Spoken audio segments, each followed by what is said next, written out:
Good afternoon, Calabarzon. Magandang hapon, Ms. Vina. Magandang hapon sa ating Batangas cluster. Siyempre, magandang hapon po sa lahat ng mga nandito at nakatutok sa ating Day 2 ng ating webinar entitled Engaging School Leaders and Teachers in Navigating Computer Applications or Communication Platforms and its utilization for the improvement of school operations and learning management. Ayan. So to formally start our Day 2 session, alam kong excited na po tayo na magsimula ang ating Day 2 session. Let's begin our session, our Day 2, through the singing of a Makabayan song to be followed by a prayer through audiovisual presentations.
Mayani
أعوذ بالله من الشيطان الرجيم بسم الله الرحمن الرحيم فقال ربكم ادعوني أستجب لكم آمين يا رب العالمين الحمد لله رب العالمين الرحمن الرحيم مالك يوم الدين إياك نعبد وإياك نستعين اهدنا الصراط المستقيم صراط الذين أنعمت عليهم غير المغضوب عليهم ولا الضالين آمين اللهم اجمع شمل المسلمين والكريستيان والأمة في مدينة دباو وسلم دائما مجتمعنا هذا بالسلم والأمن والتقدم في بلدنا هذا آمين يا رب العالمين ربنا لا تزغ قلوبنا بعد إذ هديتنا وهب لنا من لدنك رحمة إنك أنت الوهاب ربنا إنك أنت الوهاب ربنا آتنا في الدنيا حسنة وفي الآخرة حسنة وقنا عذاب النار وصلى الله على خير خلقه سيدنا محمد وعلى آله وصحبه وسلم سبحان ربك رب العزة عما يصفون وسلام على المرسلين والحمد لله رب العالمين آمين يا رب العالمين.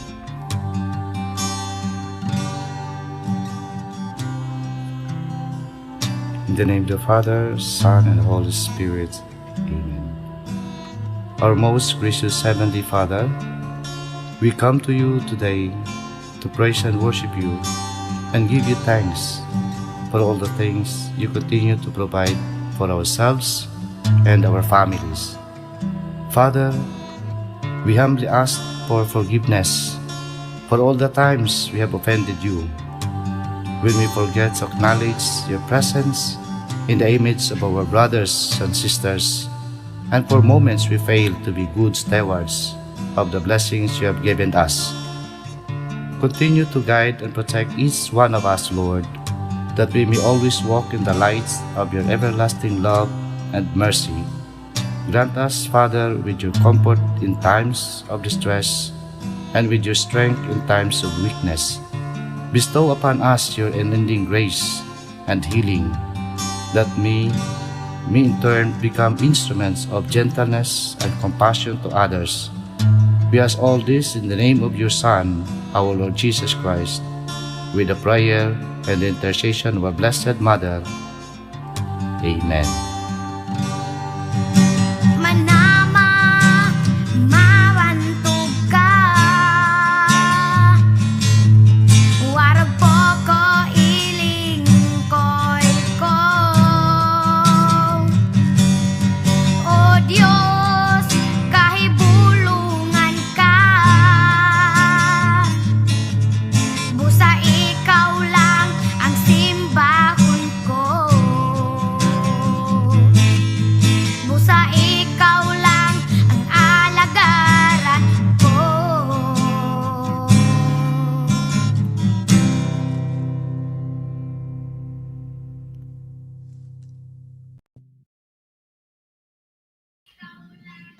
Alright, thank you All so much, right. Sir June Patrick B. Balita, ang IT Officer ng Schools Division of Lipa City.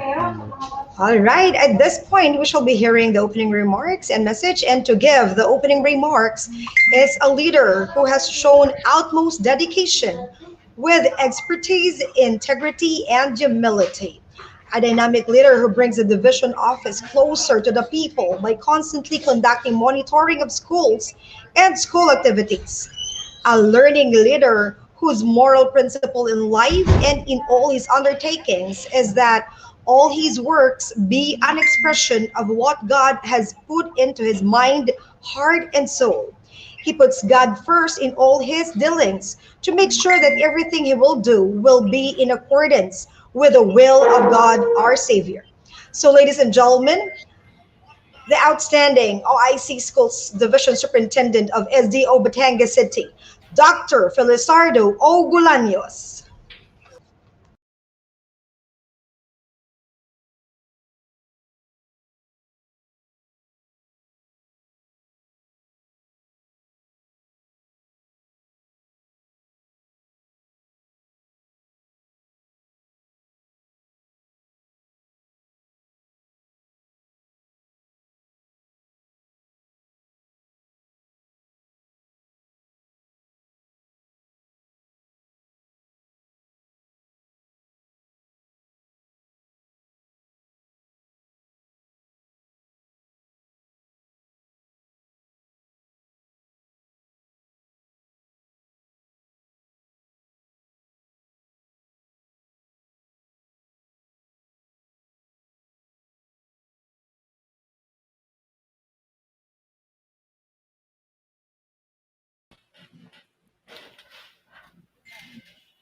Alright, ayan. So balikan po natin maya-maya po si Sir Bolaños. Ayan, medyo nagkaroon lang ng technical problem. So muli po, tayo po ay nasa day 2 ng engaging school leaders and teachers in navigating computer application, communication platforms, and Its utilization for the improvement of school operations and learning management. So yesterday, sir, we had two sessions. We had managing online distance learning, the new normal, given by Ma'am Movita Cruzad and Ma'am Nenita Adame. And then, second session natin is about etiquettes and safety in using online platforms by Ma'am Nadine and Sir Ray. Diba? Very fruitful yung ating discussion yesterday. ayan. So ma'am, muli po nating ibinabalik ang ating pong Division Superintendent ng Batangas City. Please, ma'am, do the honor of introducing once again our opening remarks speaker. All right, again, our outstanding OIC Schools Division Superintendent of SDO Batangas City, ladies and gentlemen, Dr. Felizardo O. Bolaños. So thank you very much, Ma'am Vina. Can you hear me? So do you hear me? Okay. So I would like to give my great respect to all the participants of this webinar, our school leaders, our teachers, of course, to our resource speakers who will share their expertise and experiences in line with this webinar. And I would like to thank also the regional office with the NAIAP, and then for initiating this kind of capability building. Of course, to all our viewers, so a pleasant afternoon to you all. In our current educational situations, every school's division, not only in Calabar zone, but make sure throughout our archipelago, has always been relentless in various transformation efforts. And like here in Batangas cluster, we continually endeavor to develop course of competent and committed educational personnel through professional enhancement, through capability buildings and conferences amidst this pandemic. So, and that is to ensure that every education practitioner must be outfitted with sufficient knowledge and skills in the use of the different multimedia gadgets, of course, together with the various educational and social platforms. So, and these social platforms will serve as channels in communicating their instruction to our learners. And that is the reason why we have to be well acquainted with the various innovations, with the various reforms that will help them facilitate the undertakings instructed to them. And nowadays, it's a great challenge to all of us, particularly to our teachers and school leaders, on how to handle classes virtually. Before, our teachers were just preparing lesson plans or DLL. So, but now they are not only preparing the lesson exemplars, but also preparing home weekly plans, learning plans, and then the worksheets, but also the self-paced developmental learning activities, to be undertaken by the learners, taking into considerations the appropriate learning delivery modality, as well as the learning resources, that they have to utilize. That's why I appreciate the initiatives of our regional office and then the NAIAP in crafting and designing such capability buildings like this one, in order to facilitate the teaching and learning transactions in online.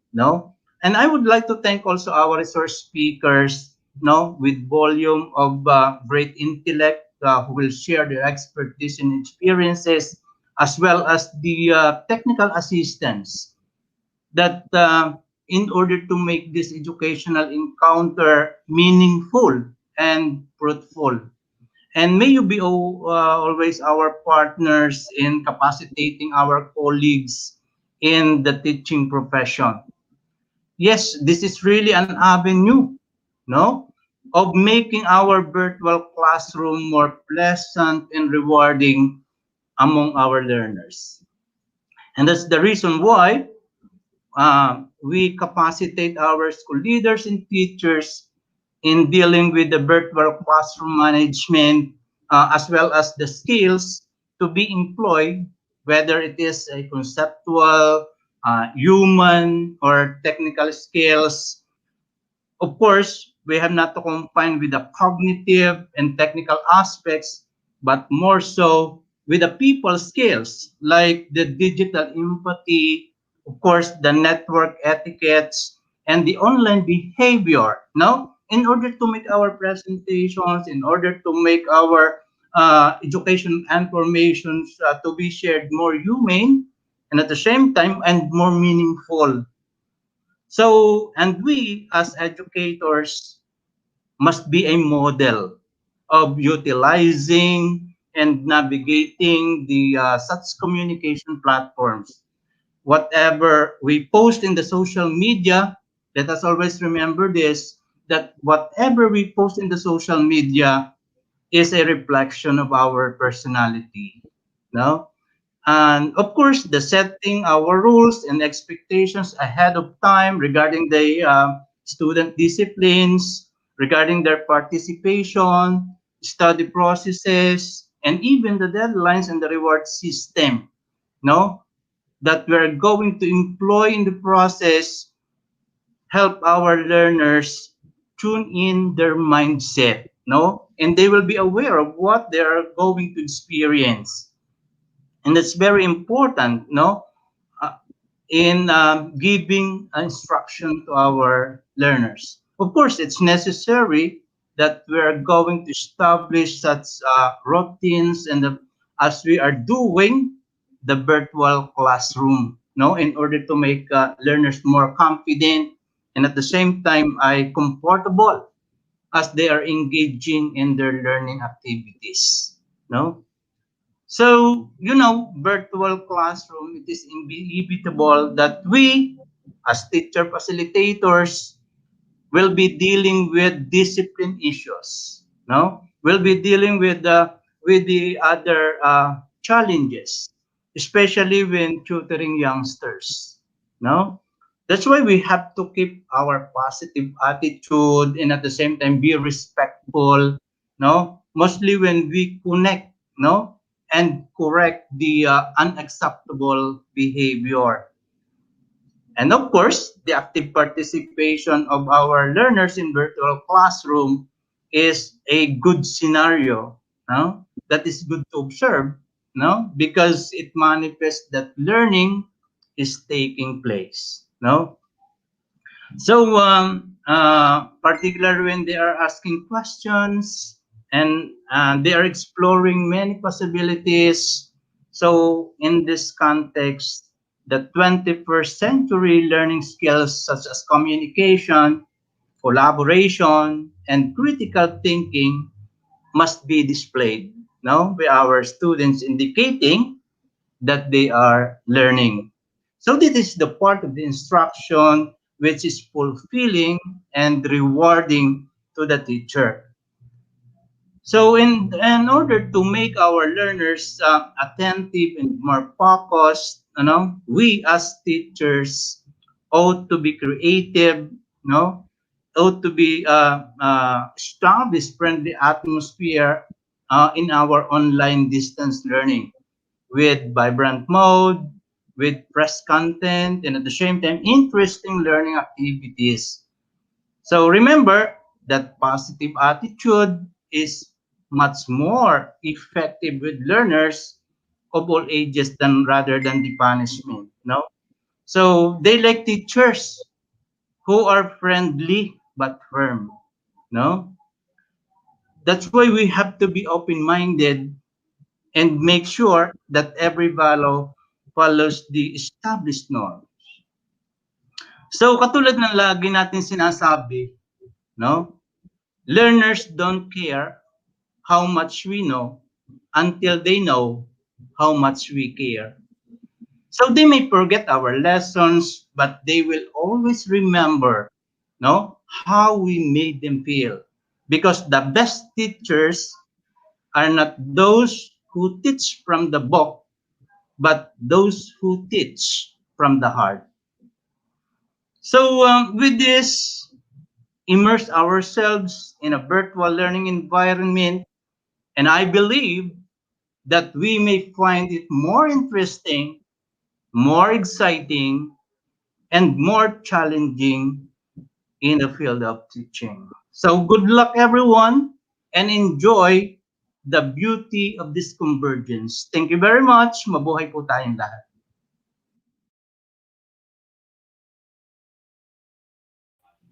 So All right, thank you ICSDS. so much, Dr. Bolaños, for sharing your wisdom to our participants for our day 2 na ating training. All right. So sabi nga nila for us to continuously improve our services in the Department of Education, we have to hear the voice of our customers. Kaya naman, pakinggan natin ang mga significant or highlight, some of the highlights ng ating pong significant learnings, realizations, intentions, and comments and suggestions ng ilan sa ating ng mga participants natin ng ating training ng day 1. So tinatawagan po natin si ang ating pong monitoring and evaluation specialist mula po sa DepEd Lipa, Miss LV Malaluan. Good afternoon, ma'am.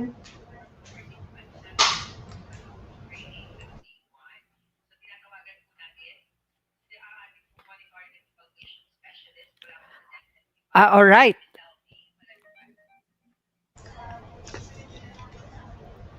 All right, we shall have the evaluation a bit later. Yan, pero kailangan nating malaman ang mga importante nating nakuha yesterday sa ating day 1. And I'm Alright, sure sige. madami yun, Ma'am Sir Ian, diba?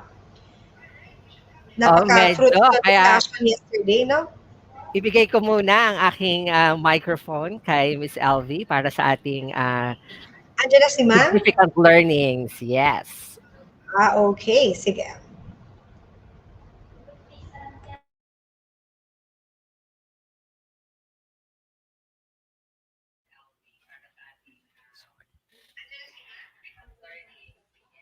Hello.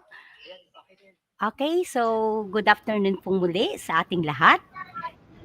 So these are the results of the Learning and Development Journal that you, our dear participants, have cited on our yesterday's online evaluation. So ito po ang mga acquired nating knowledge or skills that we gained from our yesterday's topic being discussed by our brilliant and knowledgeable speakers. Almost same lang po ang mga learnings given by our participants na nag-gathered ko. And pumili lang po ako ng 4 for the presentations. Okay, for the learnings, I learned that it is important to know the netiquettes in using online platforms to avoid unnecessary things that we don't like to happen. There are different applications that Google can offer for us that are useful in terms of education. In this time of pandemic, online platforms played a vital role on my work. That is why it is deemed necessary to observe proper netiquette to respect others. We have to be sensitive, considerate, and responsible in using online platforms, especially if we are using them as tools of communication to our learners and their parents. We have different communication platforms to help learners in the best way that we can. Educators should adjust based on the needs of learners to effectively bring out the best in the learners. And for the realizations, number 1, there are many ways to communicate and collaborate. I also realized the importance of using digital online platforms properly and responsibly. Netiquette is the equivalent of standard social practices that one would use in everyday life. It is the same as saying please and thank you and showing the same respect to a person that you would want to be shown to you. Number three, teachers shall determine the appropriateness of the learning management system or educational platform in the delivery of instructions within the learner's capacity. In using social media, we really need to be responsible enough and exhibits intelligent technology behavior to protect our identity and personal information. I need to exert more effort to learn more strategies to make my students learn more from the instructional materials as well as the technology they are using.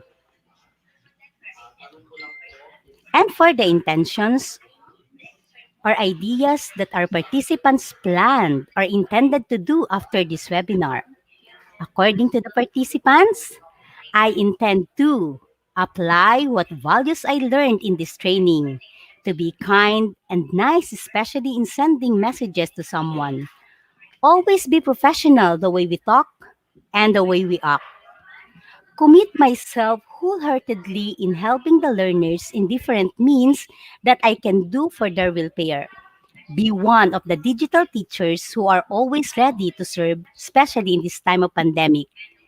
Research and practice using the new apps today so that I will be equipped enough to the modern needs of our learners. Continue to exert an extra effort for my students and continue to apply all the etiquettes that have been discussed. And for the comments and suggestions, congratulations to all our speakers. They delivered their topics well.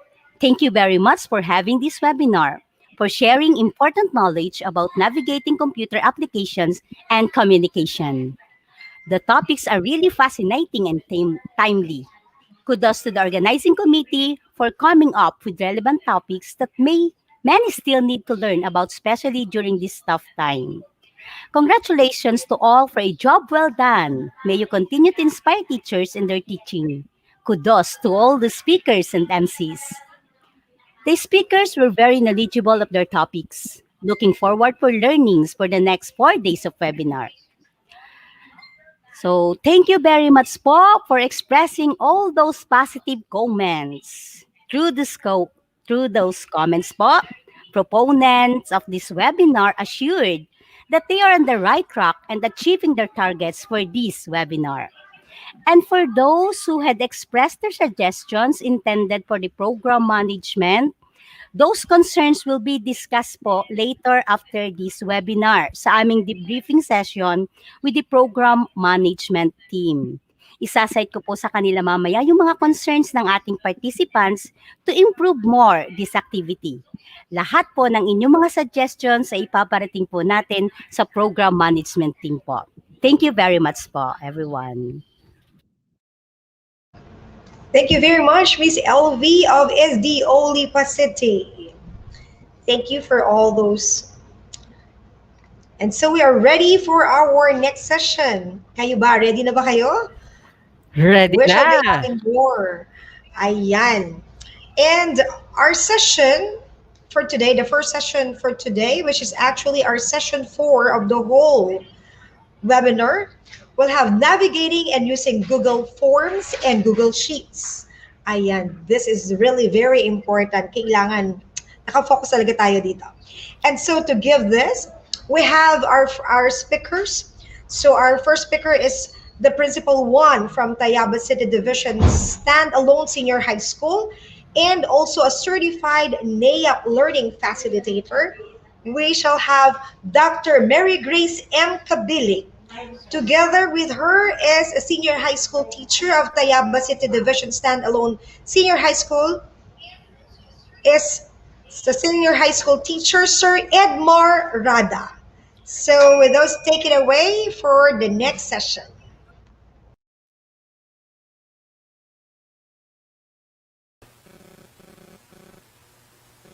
Hi everyone, good morning. How are you today? So I will be a learning facilitator for this session 4 together with my writer, Edmar G. Rada. And I am Mary Grace M. Cabilit from the division of Tayabas City. So the session 4 entitled Enhancing Teachers' Competence in Using Different Learning Management System. In this session, we will be focusing on the 2 different learning management systems. This LMS is most common use in the delivery of learning experiences to our learner in the modality which is online distance learning.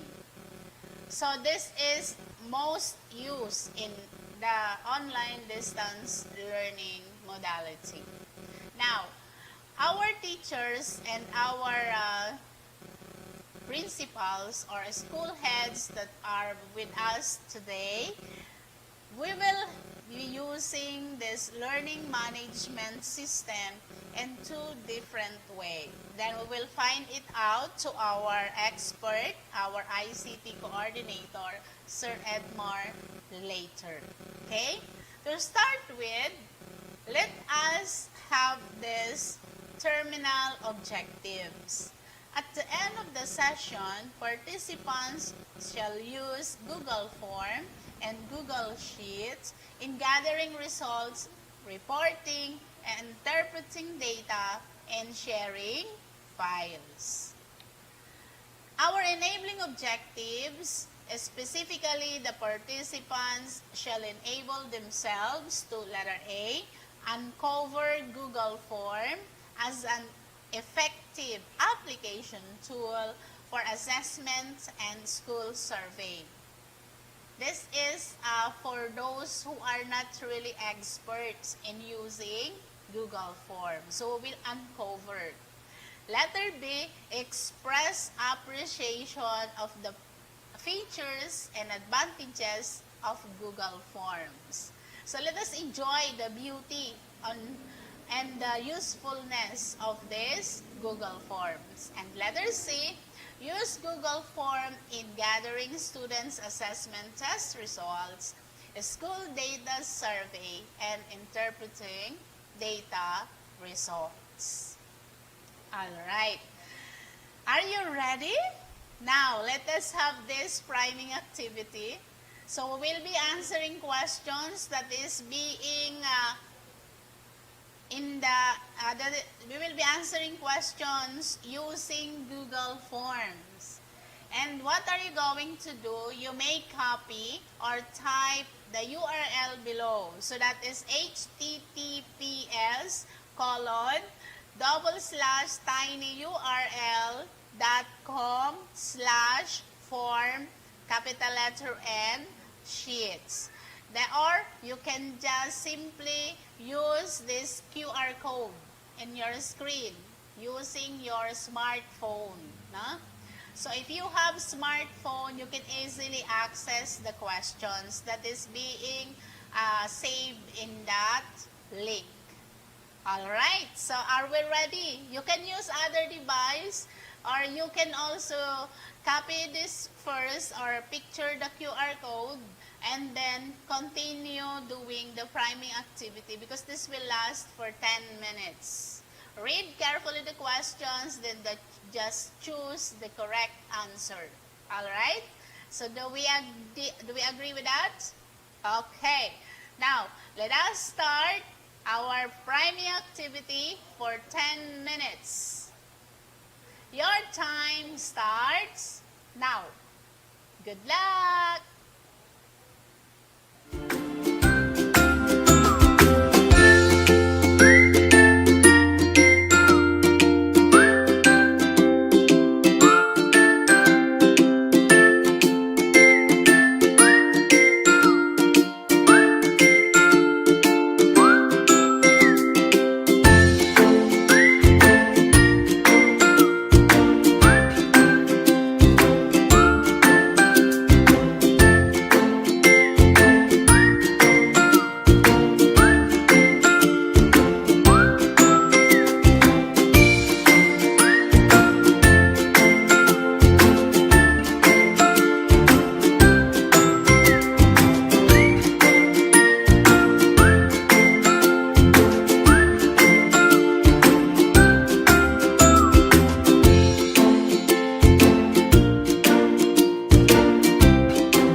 lot of answers coming from different schools and using different email addresses.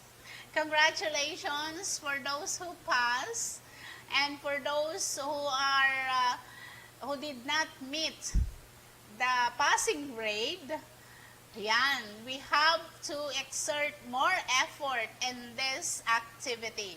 So what we're going to do, we will be sending you the copy of the results of your exam so that you will know. You will get the copy from your PMT in your Google Classroom. All right? So do we agree on that? Thank you so much. Now, may I introduce to you our IT experts that will be explaining to you the importance, the do's and don'ts, and the how's and why's of Google Forms and Google Sheets. Our IT expert, let us welcome Sir Edmar G. Rada.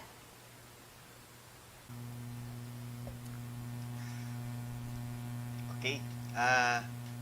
Thank you, Ma'am Grace. So since this session is synchronous activity, so let us proceed to hands-on activity. So kindly prepare yourself, your laptop, and your phone. So from time to time po, magbibigay po ako ng instruction para ako po inyong masundan. Ano po? So, let's start. Okay. So, uunahin po muna nating gawing hands-on activity is about Google Form. So, Google Form is a survey administration app that is included in the Google Drive, Office Suite, and Google Classroom along with Google Docs, Google Sheets, and Google Slides. So, naniniwala po ako na ito po ay familiar na kayo kasi nagamit nyo na po ito sa division or else nagamit nyo na po sa other survey. So, ngayon po, tuturuan ko po kayo kung paano naman gumawa ng sariling survey na pwede natin gamitin sa ating klase, lalo na sa pag-gather ng student assessment, quizzes and tests sa ngayong pandemic. Ngayon po is yung distance learning, gagawa pa rin po natin makuha yung ating assessment gamit itong Google Form. Okay. So, Google Form background, tool to develop online forms and survey. You can also collaborate with others. You can send these or share these to your master teacher, to your principal, and your co-teachers. Pwede nyo rin po patsekan sa kanila gamit itong collaboration link or tab. Background in survey development or programming is not needed. So, you don't to be a ICT expert para po gamitin to. Basta alam nyo lang yung simple navigation sa paggamit ng computer, naniniwala po ako na madali nyo matutunan to. Ano po? So, it is flexible. Free. Ito pinakamaganda dito. Ito ay libre. Kagaya sa ibang survey application is meron pong registration at meron pong bayad. Kay Google Form, kapit lang natin yung ating DepEd email, libreng-libre po ito. And we can also link this to Google Docs, then Google Sheets, then we can also download this form and print this using Microsoft Word. Okay. So, bago po tayo mag-start, gusto ko po munang i-download nyo muna po itong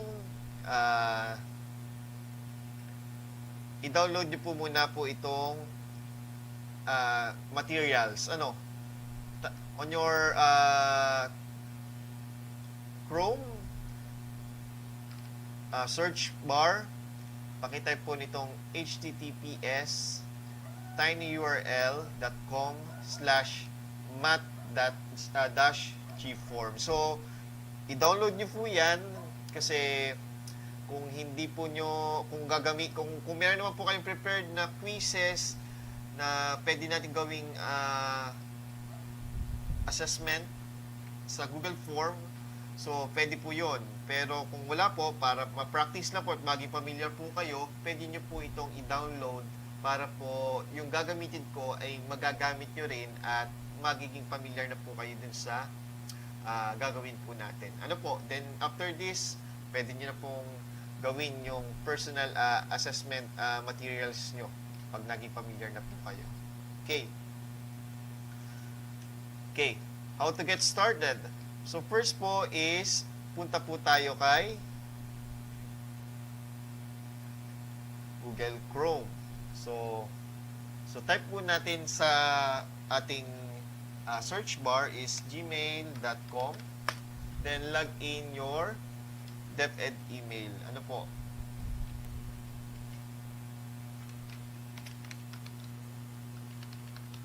Okay, once po tayo ay nakapag-log in na,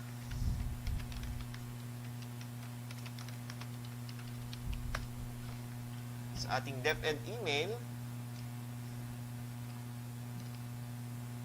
so on the upper right, meron po yung 6 dots, malapit po kay DepEd.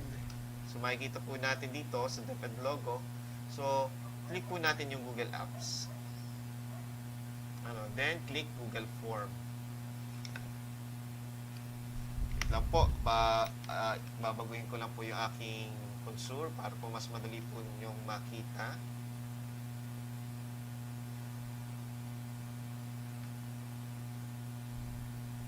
Malaking ko lang po ng konti at ibiyaw ng kulay. Okay na siguro ito. Okay, yan po. Then click Forms. So once na forms na po kayo, then meron po tayong ditong makikita po natin yung mga blank forms. So meron po ditong mga template, may blank quiz, assessment, exit ticket, worksheet. So gagawin po natin, ang gagamitin po natin dito ngayon is ito pong blank sheet. Ito pong blank.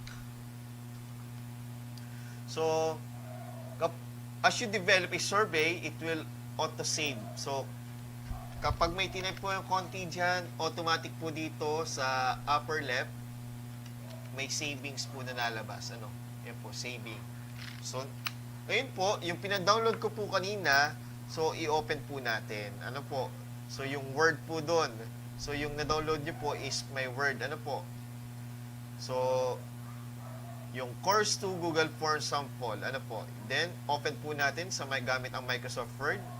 So, ngayon, sihingan po tayo kay Google Form na untitled form. So, dito po, maglalagay po tayo ng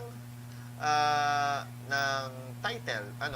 So, click your word, then copy the title. Right-click, copy, then paste. So, we have the title. So, dun po sa mga may sariling assessment na material or personal assessment material na ginamit, so, dito po itatype po niyo yung inyong title. Okay? Now,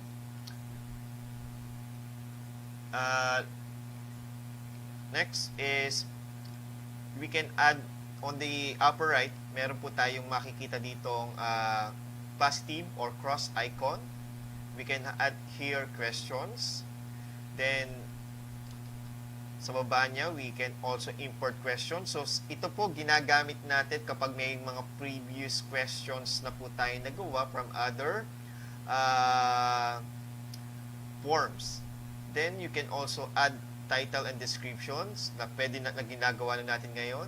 We can also add image, videos. Later, gagawin po natin yan, and we can also add sections. So, for now, what we going to do is add questions. So, add the name. Then, automatically po, once nakapag-input tayo ng questions, may suggestions na binibigay na po si Google Form. So, gaya po nito, automatically, the form suggested short answer. So, yun po. Then, if you want to add more, click the question icon.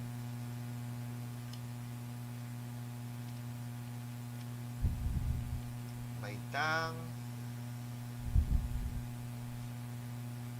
short answer, then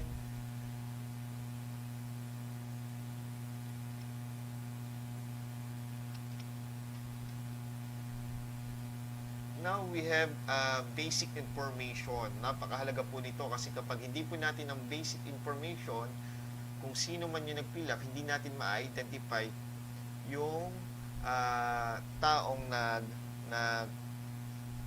nag-fill up ng form. Okay.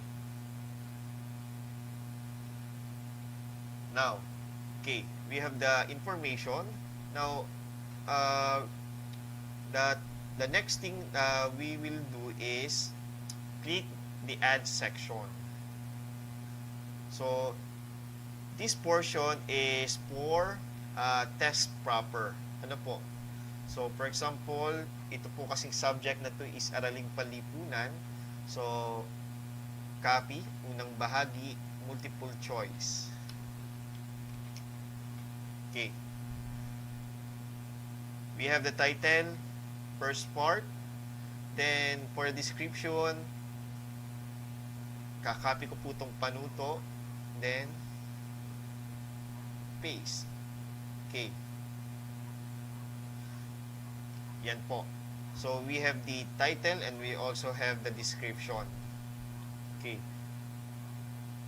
So, kapag na-browse po ni bata to sa kanilang cellphone or laptop, malinaw po na mababasa nila itong inyong title and description. At the same time, meron pong next icon. But kada section, for example, this section, ito lang muna yung mag-a-appear together with these questions. Then, when they click next, or when you click next, ito naman po, the second section naman po ang lalabas. Okay po?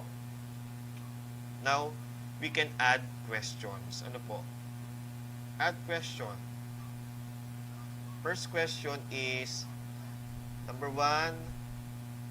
Let's copy question number 1.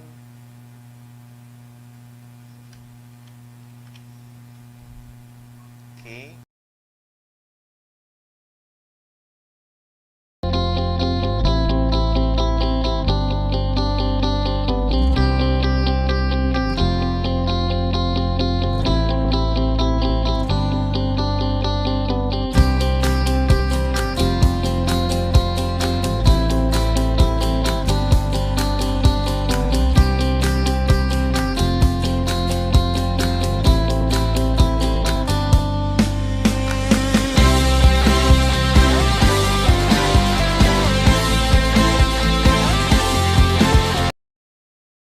Mas madali nyo akong maintindihan. Ano po? Okay. Let's start with Google Forms. So, Google Form is a survey administration app that is included in Google Drive Office Suite and Google Classroom, along with Google Docs, Google Sheets, and Google Slides. Okay. Background of Google Form. Tools to develop online forms and surveys. Commonly, ito po yung ginagamit natin sa ating surveys. Collaborate with others. So, once na natutunan na po natin gumamit ng Google Forms, we can use collaboration link or tab para po matchikan ng ating superiors. Background in survey development or programming is not needed. So, you don't need to be a programmer para po makapag-create ng form or ng program using Google Form. It is flexible. Anytime, pwede po itong gamitin at any device. Pwede pong ma-access to ng gagamit, especially ni bata. It is free, unlike sa other application online survey na merong registration, merong bayad, and you can use this via Google Docs. So we can link this to Google Docs. Okay. So now I want you to download the uploaded materials using the link below, short URL .at/h capital DOR X. Ano po, itatype nyo lang po yan sa inyong search bar. Okay? I will give you 1 minute to prepare. Kagaya nung sinabi ko po kanina.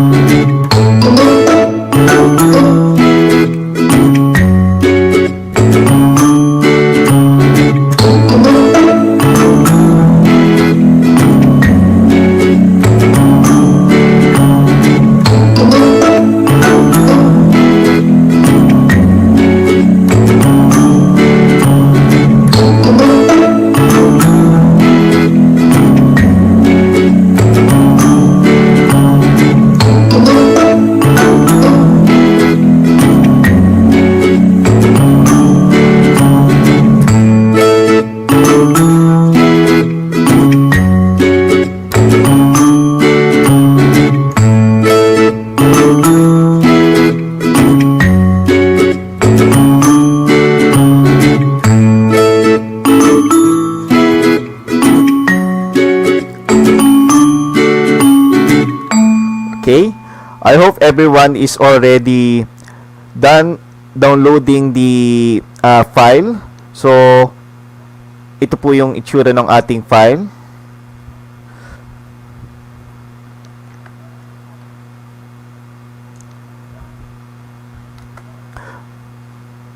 Okay, ito pong Google Form files. Ano po? Download nyo lang po yan. Gagamitin po natin yan para po tayo is dire-diretso po tayo. Ano, pipilit sisikapin ko pong makabagal para po makasabay po ang lahat. Okay? Okay. How to get started? Okay. First is log in to your DepEd email. Ano po? Paki-log in na po ng inyong DepEd email using Google Chrome or other search browser o online browser search engine. Okay? So, punta na po ako kay Google Form. So, type lang po natin Gmail. So, I already logged in my account. So, next is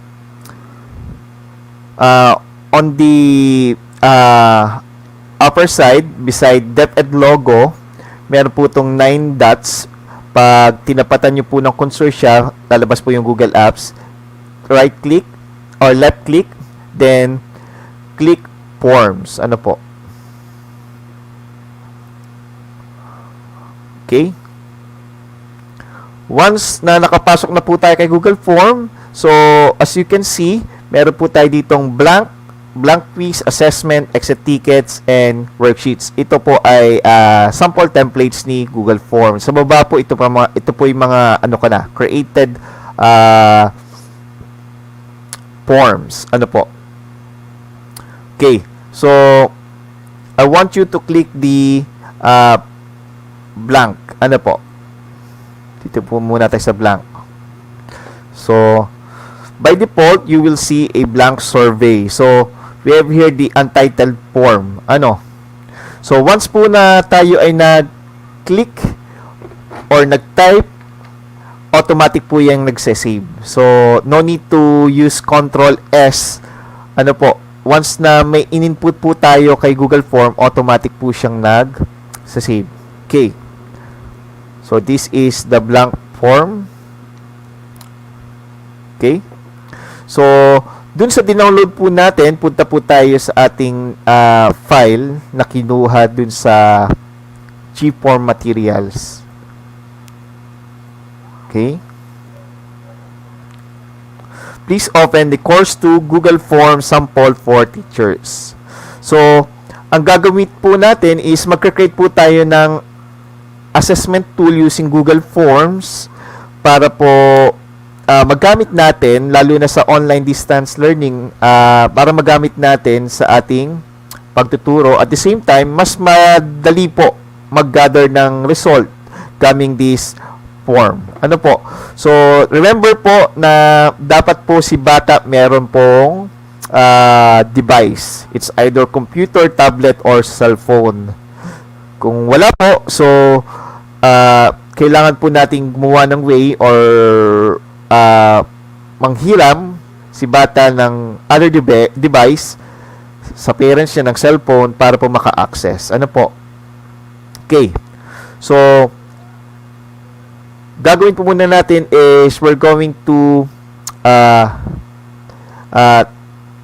type the title.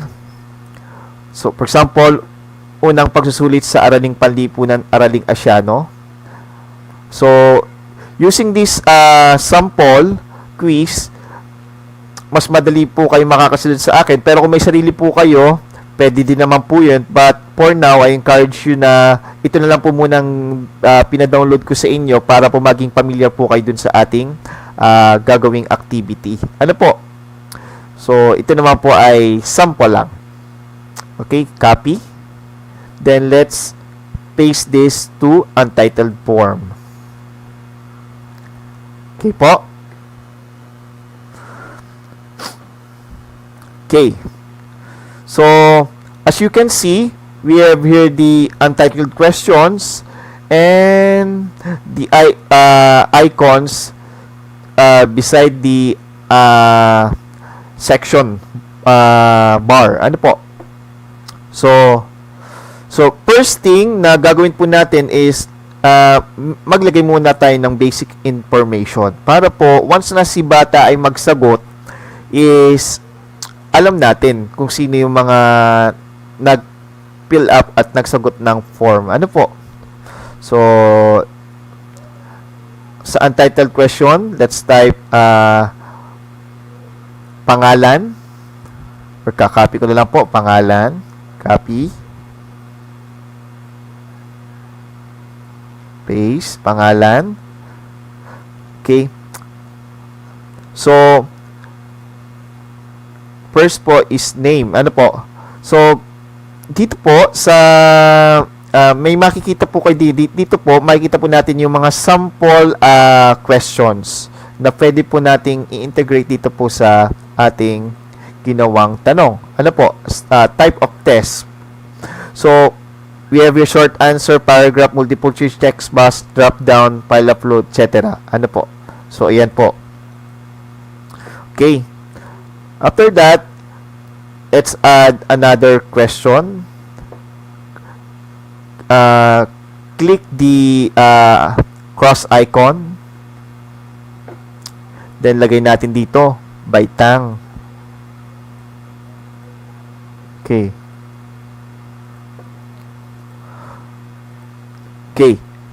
So, we have here the baitang. So, since ito for grade 7, pero you can use other,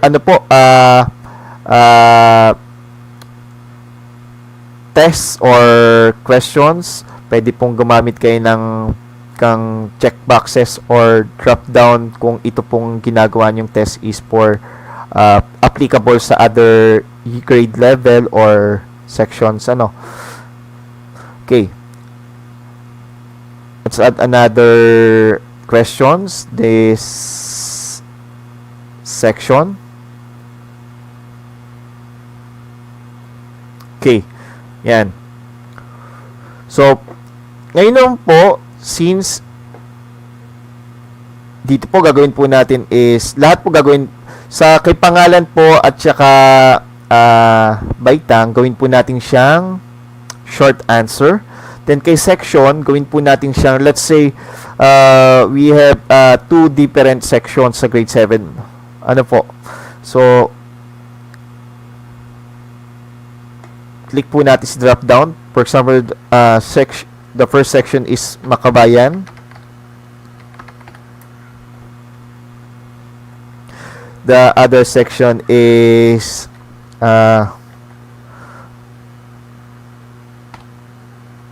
Masunurin. Ano po? Okay. Yan. Then, as you can see, sa mga questions, we have here the duplicate. So, this icon is will duplicate this portion. Okay. Yan po, pwedeng duplicate. Then, we have here the trash bin icon. Pwede po nating i-delete yan. For delete lang. So, we have here the required. So, since this is a information, so, i-required po natin siya. Click required. Required. Required. So, ayan po. Meron na po tayong basic information para sa ating quiz. Now, let's proceed to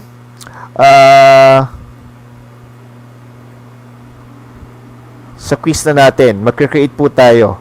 Para po, once na nakita ni bata yung ating form, separate po yung basic information sa pag-fill up niya ng quiz niya. Ano po? Okay. Let's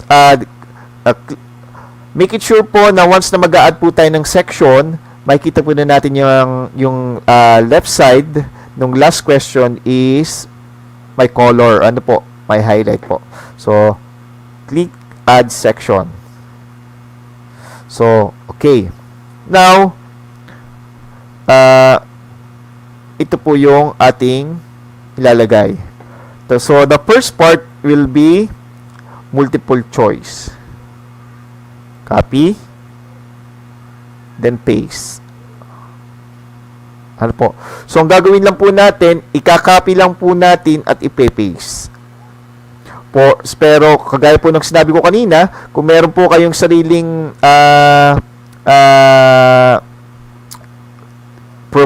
quiz, once na natutunan naman to, pwede na po kayong mag-create ng sarili nyo. Ano po?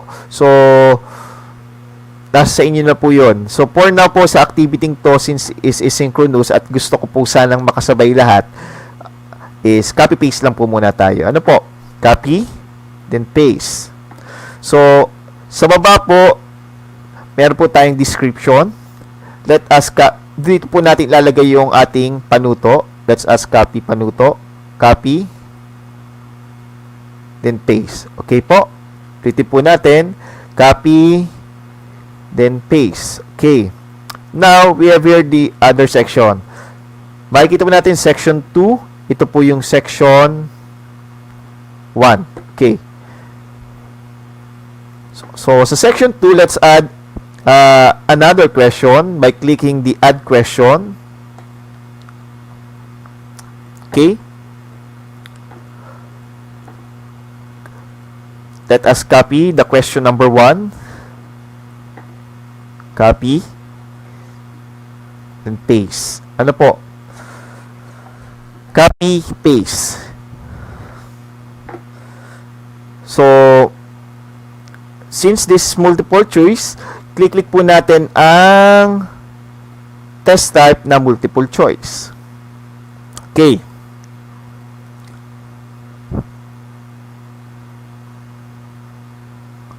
Now, as you can see, meron po tayong ditong options. So, sa options, dito po natin ilalagay natin yung ating mga choices. Ano po? So, yung choices. For example, choices number 1,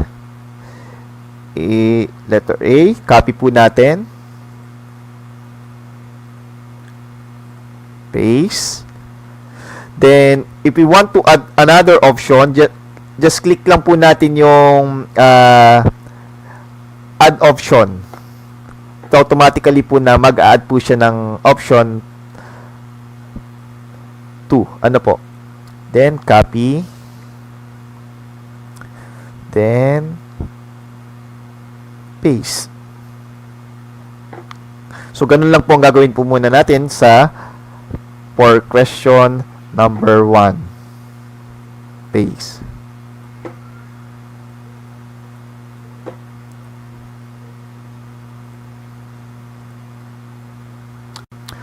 So, yan po. Meron na po tayong question number 1. So, we have here add other. So, si add other po, we can use this kapag po walang tamang sagot dito sa 4. You can click this, then may lalabas po ditong other. Kapag nakita po yan ni bata, so, meron po siyang pwedeng lagyan ng data or ng tamang sagot. Ano po? So, for now, hindi po muna natin lalagyan. Okay. So, let us make this a quiz. Ano po? So, let's go to gear icon. Ano, malapit po dun sa send icon. Click the gear icon for the settings. Then, meron po tayo ditong general, presentation, and quizzes. Punta muna tayo sa quizzes. Then, after the quizzes, click the toggle switch. Make this a quiz. Okay? Then, save.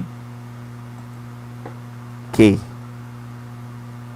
As you can see, the answer key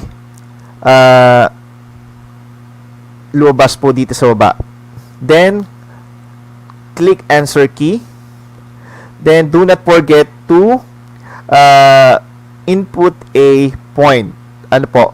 Meron pong, bahala po kayo kung ilang points po yung ibibigay nyo. But for now, I will give, let's say, 1 point for this question.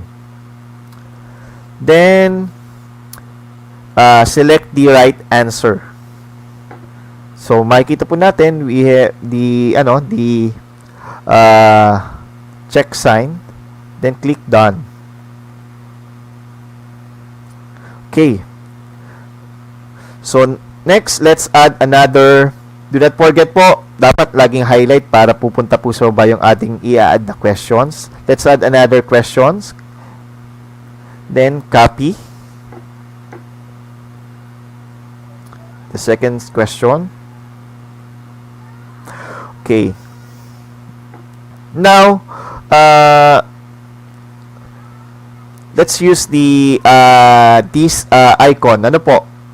Meron po ditong square with the mountain inside. Ano po? Just click. Then, mapupunta po tayo sa insert image. We have here the upload the camera. So, kapag makikita po natin yung camera, if you want to add camera for pictures, you can use by URL or photos in Google Drive or search in Google Image. But for now, we already downloaded po yung file na nais natin. So, i-upload lang po muna natin. Just click browse. Then, punta tayo sa ating in-upload the file. Then, click the file or the picture. As you can see, we have the picture under the questions. Then, sa picture po, meron tayong makikitang 3 dots. Just click the 3 dots for the position. Ano po? We have here left, center, right, change, and delete. So, lagay ko na lang po muna sa center. Okay. Then, for the options, let us copy the choices. Copy lang po natin.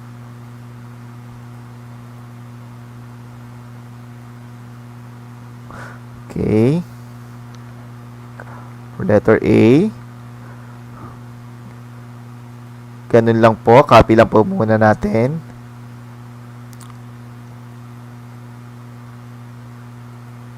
Copy.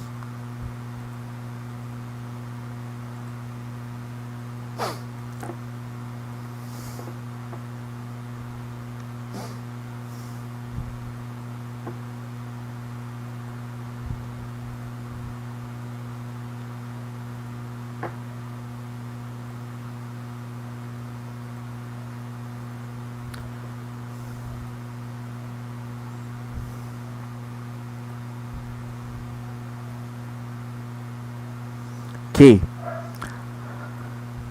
So, this is the question number 2. I hope everyone is already copied the question number 2.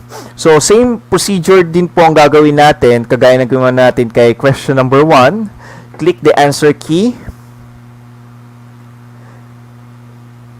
Then, for example, this time, Let's make this 3 points. O, depende po sa inyo kung anong gusto nyong ilagay na points. Ano po?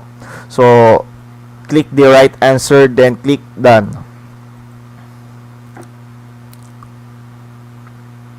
Okay. So, this is the question number 2. Now, let's add another questions. Ano po? Okay. If you want po na masagutan lahat to ni bata, yung toggle switch po ng required, i-click lang po natin para wala po siyang ma-miss na question. Ano po? Okay. Let's add another question. Question number 3 for multiple choice. Okay. Para sa susunod na katanungan, panoorin. So for this time naman po, meron po tayong i-attach na video. Ano po? So the student will watch the video, then assess and answer the questions. Ano po? So ang gagawin po natin dito is add video mo muna tayo. Add video.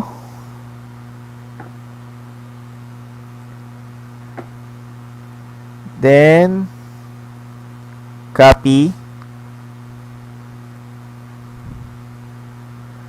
Then paste. Or else po, pwede nyo pong i-type. Ano po? For example, ang hinahanap ko ay suliraning pangkapaligiran sa Asia. Pwede nyo pong i-type dyan, then search.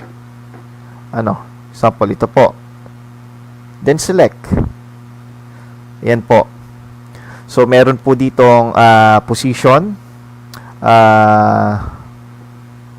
Icon. Lagay natin center. Then, ilagay natin yung description ng video. Okay. Then, let's add question. Okay. Let's copy the question number 3. The same procedure, copy-paste lang po natin. Ano po? So, kapag po kayo ay nasanay na, so hindi na po nyo kailangan gawin tong copy-paste. Pwede po kayong directly na mag-type dito sa ating Google Form.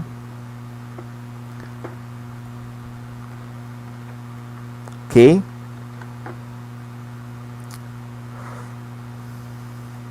I hope po nakakasunod po ang lahat.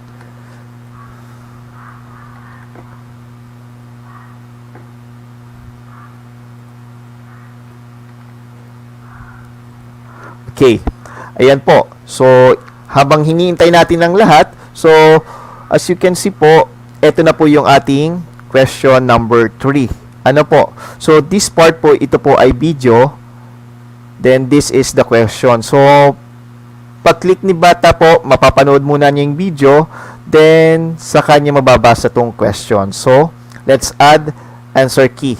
For example, maglagay tayo ng 5 points for this question. Then, click the right answer. Then, click done. Okay. We already have the multiple choice questions. Okay. I hope nakahat po ay nakakasabay. Okay. For the another type of test, so ang nilagay ko po dito is essay. For this part naman po, since this is another type of test, so we will going to create another section. Ano po? Just click the add section icon. Okay. Then, ilagay lang po natin yung ikalawang sanaysay for this section.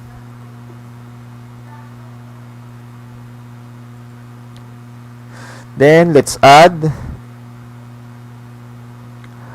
the description.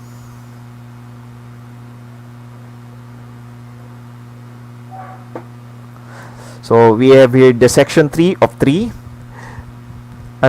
By the way, ito pong icon na to is kapag may mga previous Google form na kayo na na-create, at for example, basic information, you can use this as import questions. Pwede kanyang kunin yung mga basic information.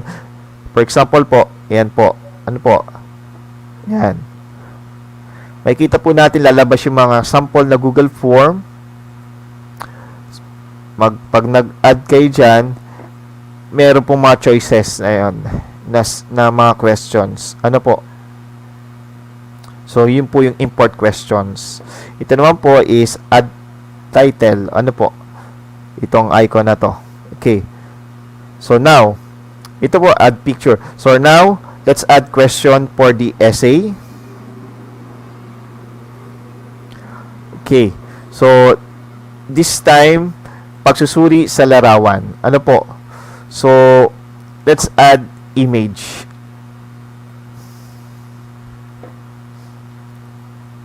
Okay. So, yung image po, dito po natin kukunin sa together with the add question, add title icons. Ano po? Dito po, add image. Then, browse. Upload po natin yung picture ng sanaysay. Just like the video po, same lang din po yung appear dun sa ating add image. Ano po? Kung makikita nyo po, meron camera by URL, etc. Okay.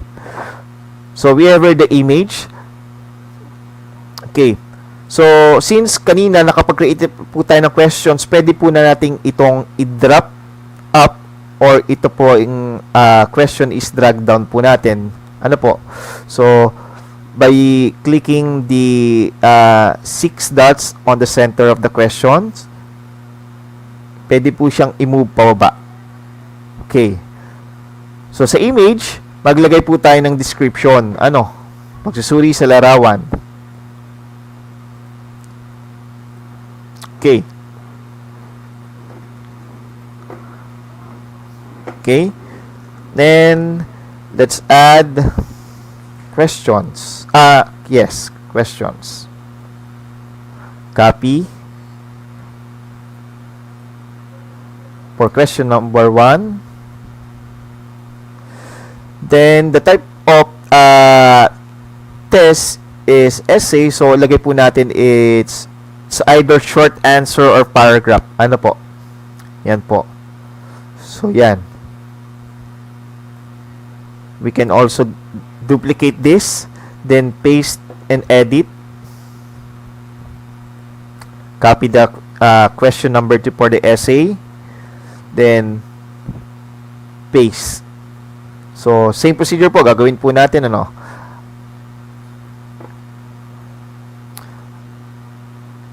Add.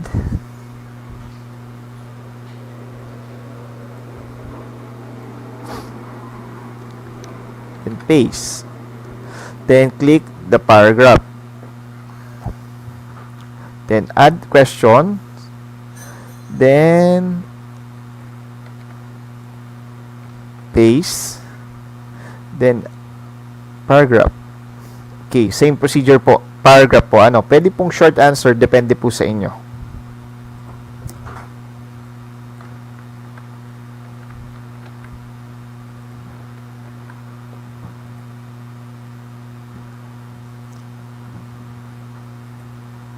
Okay.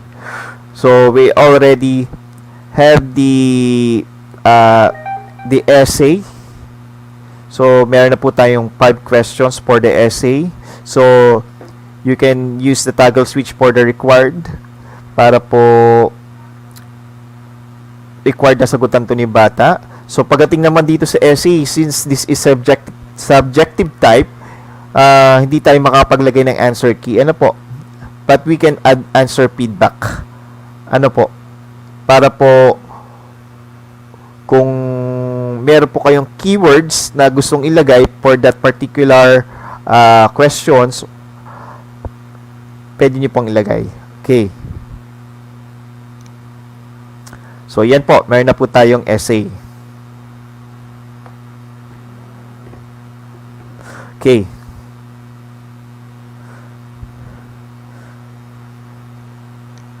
Now,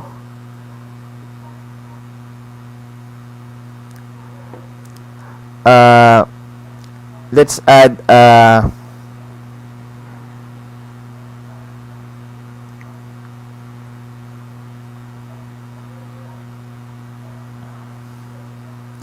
team. So as you can see, meron po ditong palette icon. Beside is meron po itong preview. Once na ni-click po natin yung preview, so makikita natin yung magiging itsura ng Google Forms sa kung ano yung appearance niya dun sa mga magsasagot. Ano po, sa ating mga learners. Okay. So, let's click the customize theme or the palette icon. Then, choose image. So, we have here the templates for header. So, since this is a araling panlipunan, let's say ito na lang pong team na to. Then click insert. Left click lang po, then left click insert. So, automatically po magkakaroon po siya ng header. So, if you want naman po na customize ang gusto nyo, you can upload naman po. Ano po? Pwede nyo pong i-edit sa publisher or Paint or much better ko sa PowerPoint. Sa Photoshop. Opo. So, yan po. Okay. For the background color, pwede po nating palitan yan. Team color, for example, sa team color is yellow. Then, the background color is yan po. Then, we can also change the font style. Ano po? So, ako po, laging ginagamit ko lang is yung basic. So, ayan po. Meron na po tayong sample quiz. So, we have here the total points of 9 points. So, tingnan po natin kung ano yung magiging itsura nito sa bata.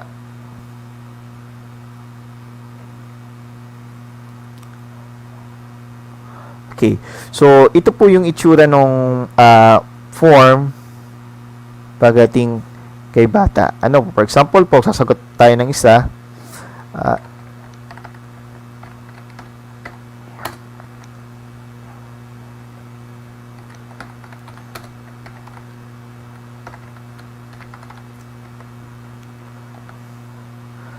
For example, yan po.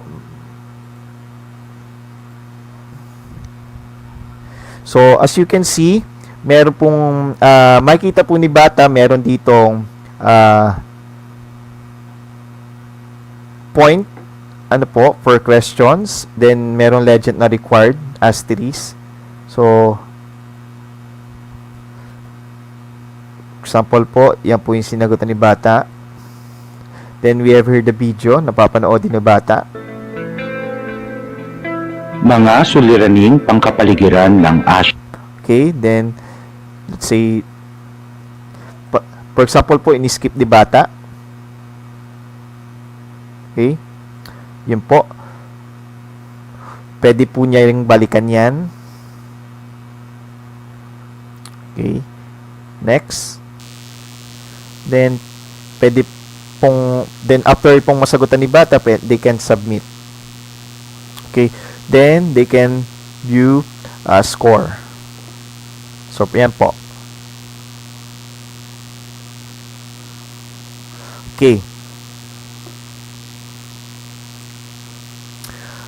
Okay. Now,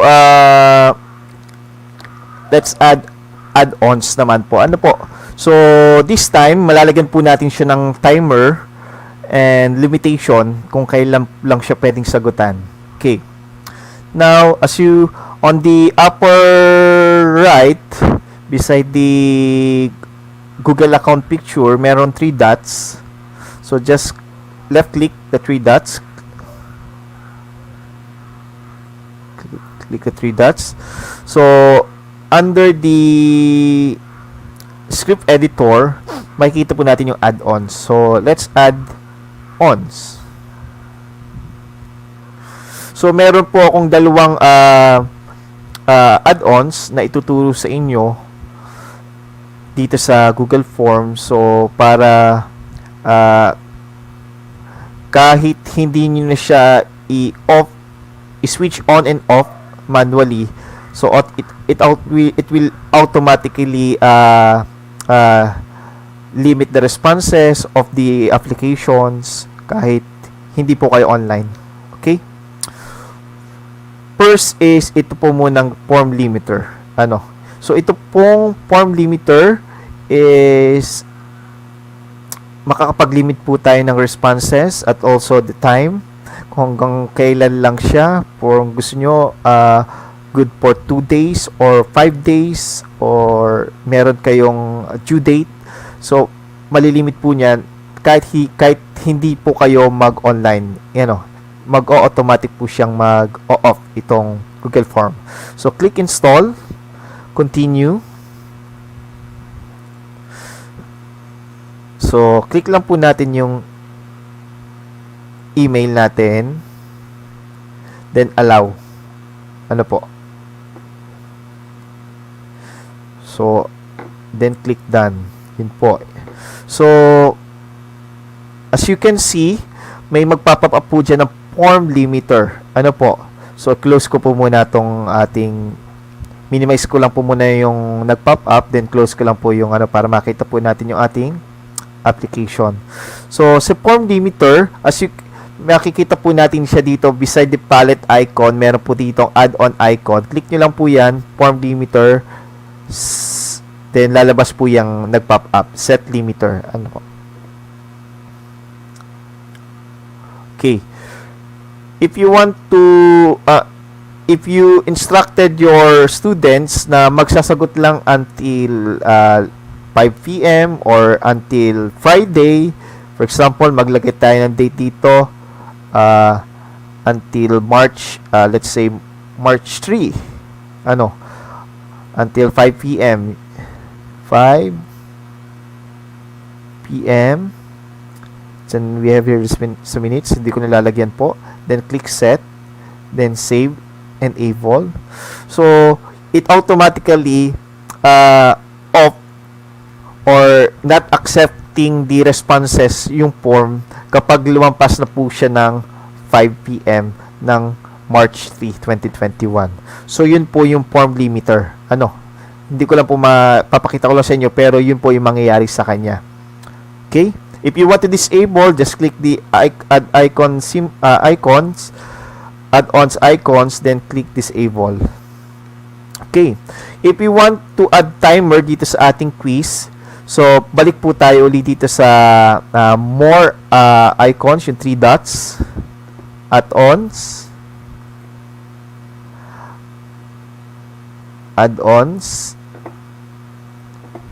okay. Ito pong Kilgo. So ito po magagamit po natin to magagamit po natin para magkaroon ng timer yung ating form. Then click install. Continue. Click the account.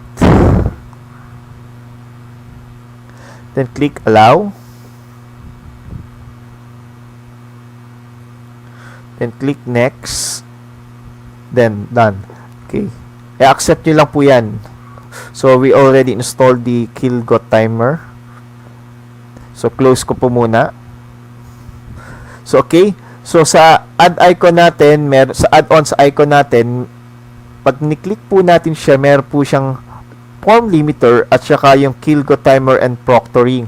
So ito po yung application na dinagdag natin dito sa ating Google Form. So let's use Kilgo. Kilgo po.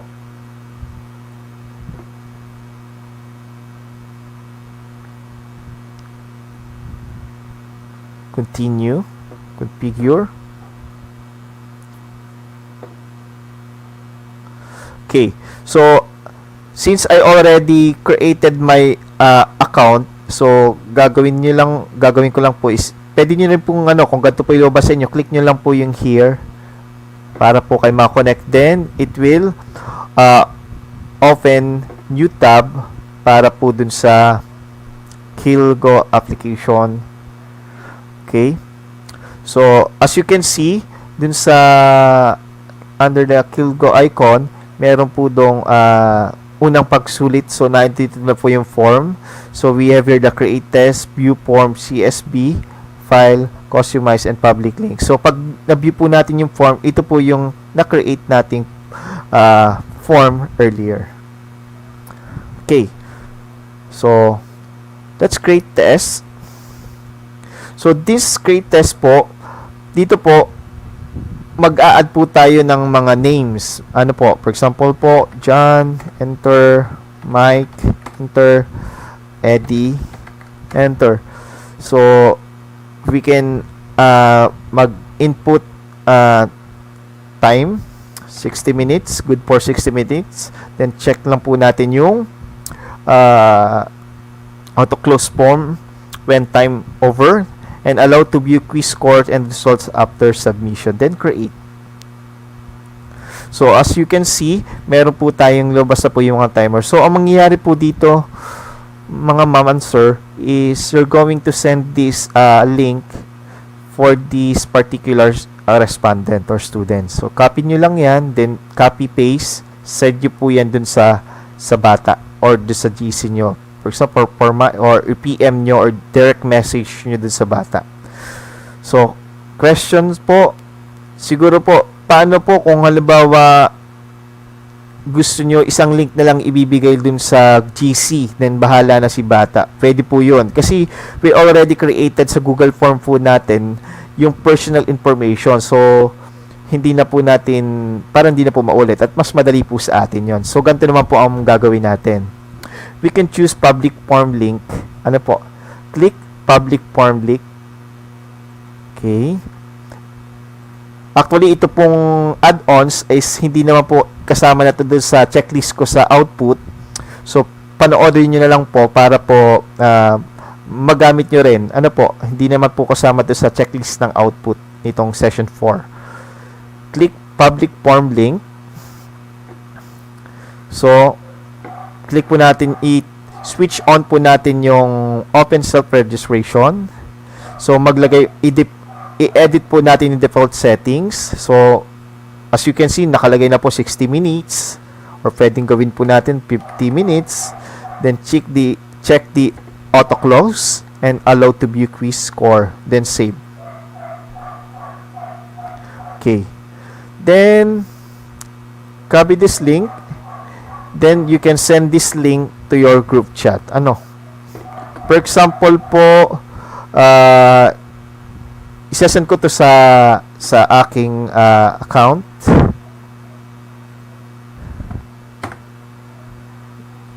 For example po, ito pong group chat na to is for GC nyo ng mga bata. Ano po?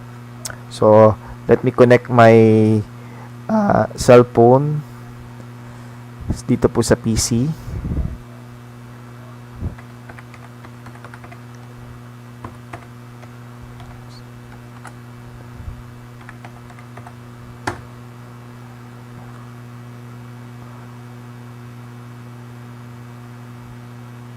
Okay.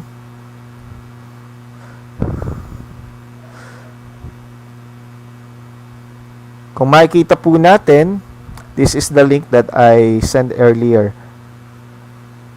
Click ko lang po yan. So, please authorize to access your personal link to the form. So, pwede pong i-type ni bata yung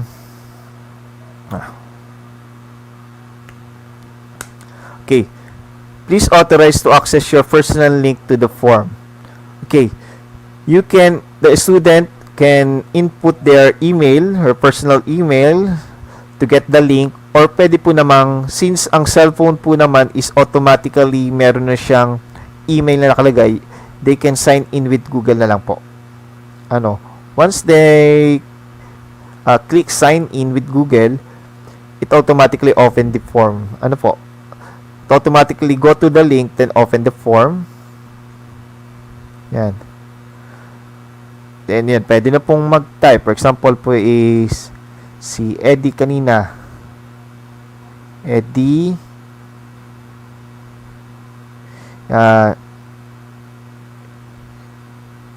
siya. Okay. 7. Example sa masunuring section. Then next. So kapag po naman hindi naman na click ni bata on napila pa yung isang portion na merong required item or questions, hindi po siya magkakaproceed sa next. So pila pa natin next. So mag-start na po magsagot si bata. Ganito po itsura ng nung form pagdating sa bata.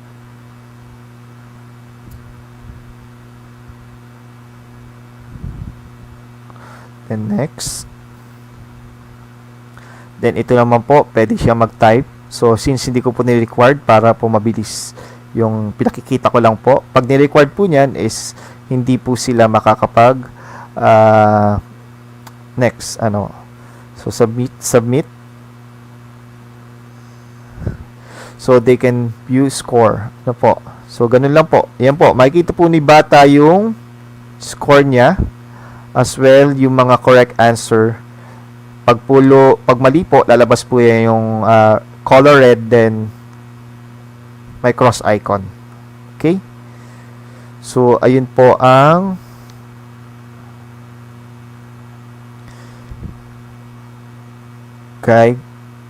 sa add-ons. Now, balik po tayo dito kay Google Form. So, as you can see, we already have 2 responses. So, when we click responses, makikita po natin dito yung, pag madami na po yan, syempre, madami na rin po lalabas dito sa ating mga graph. So, sa summary. So, makikita po natin dito. Summary. Then, we have here by question. Ayan po yung mga nagsagot. By name, by tang, or okay. And we can also view this as individual. Yun po kay Martian Plus Velo, makikita po natin. Then makikita din po natin dito yung kay Eddie. Okay. So yun po. So just what I mentioned earlier, yung kanina po, yung manually na toggle switch para ma-off itong Google Form ay ito po yun. I-off lang nyo po yan, not accepting responses. So, same lang this po siya nito. Kapag kayo po ay naglagay ng add-ons ng form limiter, ganun din po yung gagawin niya. Ito po manually, yun naman po automatic kasi nakaprogram po itong form limiter para hindi na mag-accept ng responses itong Google Form. Okay. Then we can also send this. Pwede nyo pong isend to mismong form using email. You can also add collaborators. Kung meron kayong co-teachers the same subject, pwede nyo i-add siya para pa-edit, or you can forward this to your school heads and master teachers. You can also forward this using URL link. Pwede pong gawing shorten yan. Just copy paste this and send this. So yung difference lang po kanina, pag ito po sinend nyo by this method, wala pong timer na lalabas. Yung pong Kilgo, dun po, kung gusto nyo pong may timer, dun po kayo kukuha ng link. Dito po sa Kilgo, yung link na tong sa public link. Pag ito naman po, wala po siyang timer na lalabas. Okay? Then you can also send this by HTML and by social media, just like Facebook and Twitter. Okay?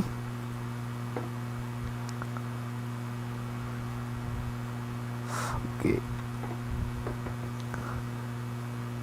Then, how to link this Google form to spreadsheet. If you want to link this using spreadsheet, then download this as Microsoft Excel. Click nyo lang po itong spreadsheet link. Just click the spreadsheet icon, then create.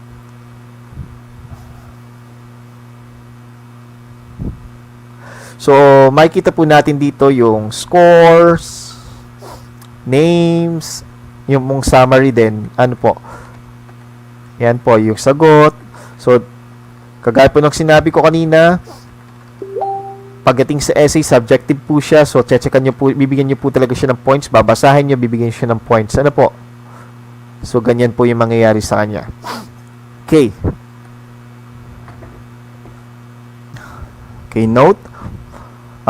Forms are saved in Google Drive. So, if you want to locate your created forms, pwede nyo po siyang makita sa Google Drive.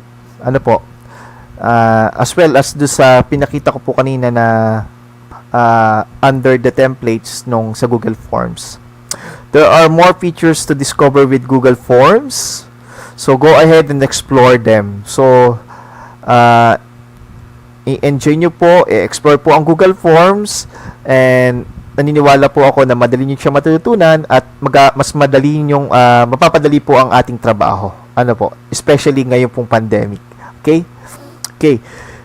E-learning doesn't just happen. It requires careful planning and implementation. So, see you on our next topic, Google Sheet po. Okay? Our next activity is for Google Sheets. So, Google Sheets is a spreadsheet program included as part of a free web-based software office suite offered by Google within its Google Drive service. So, I know na familiar na po kayo sa Microsoft Excel. Ito naman po yung online counterpart niya online ng Microsoft Excel, which is Google Sheets. O marami silang similarities pagdating kay Microsoft Excel, itong si Google Sheets. Okay. How to get started? Just like what we did earlier, let's open our email. So, beside of our DepEd logo, meron pong 9 dots doon, Google Apps. Then, hanapin po natin yung Google Sheets. Ito po yung icon. Okay. Let's create a blank. We have here different templates, pero po gamitin po natin yung blank spreadsheets. So, yan. Click the blank. So, this is the new and untitled spreadsheets. So, as you can see, blanco po siya at mapapansin po natin na meron siyang similarities kay Microsoft Excel, pero pagdating lang sa layout, medyo iba siya dahil mas marami syempre yung nakalagay kay Microsoft Excel kasi offline siya. So, this is the untitled spreadsheets. Lagyan muna natin po ng name. Sample po is sample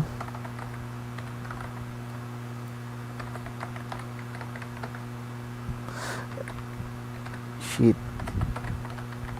So, yung tuturo ko po sa inyo dito is basic lang po kasi limited lang po yung time. So, we are expecting po ng team namin na kayo na po yung mag-explore at pag-aaralan nyo po para po mas madali po yung ating trabaho. At the same time, ma-improve po natin yung ating ICT skills.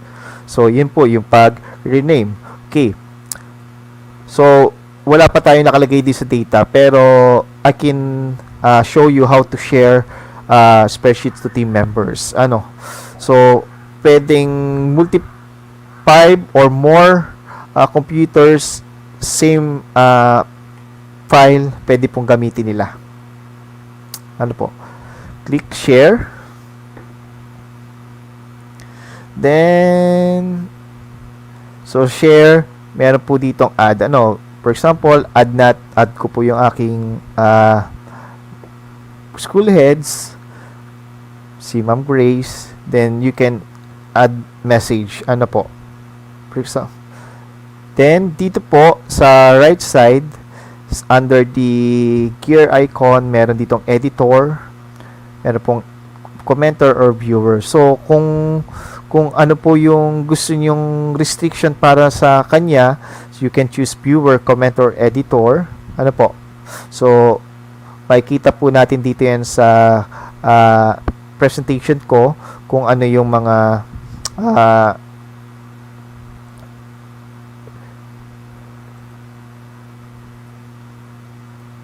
restriction po ni access type po ni can view, can comment, can edit, and for the owner. Okay. So, okay, next po. Hindi ko na po isa-send. Pwede, yun po isa-send nyo lang. Okay, next is adding sheets. How to add sheets? So,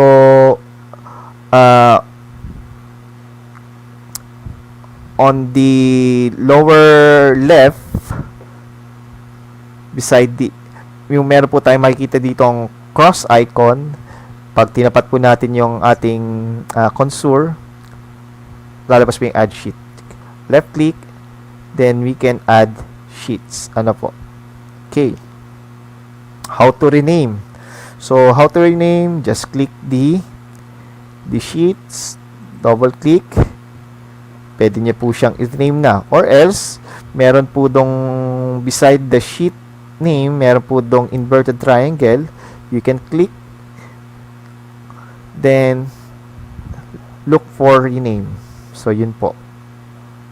So, ganun lang po. Kasimple yung rename. Okay? Okay. Dito ko po. Nandito po si add sheet. Then, if you add sheets, mag-create po siya ng another sheets. Then, you can rename this by clicking twice the mouse. Pwede nyo pong, pag siya nag-highlight na, pwede na po siyang i-rename. Or else, pwede, may makikita po kayong inverted triangle. You can click the inverted triangle, then look for rename. Then, rename. Okay. For example, create tayo ng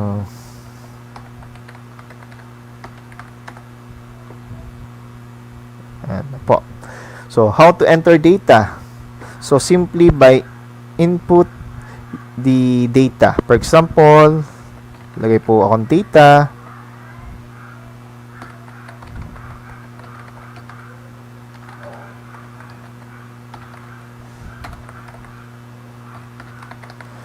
Okay. So, ayan po. For example po is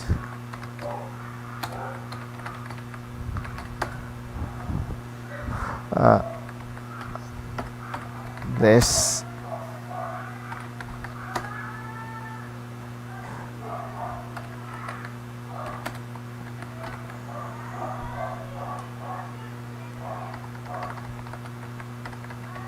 Okay. So, yun po. How to input data.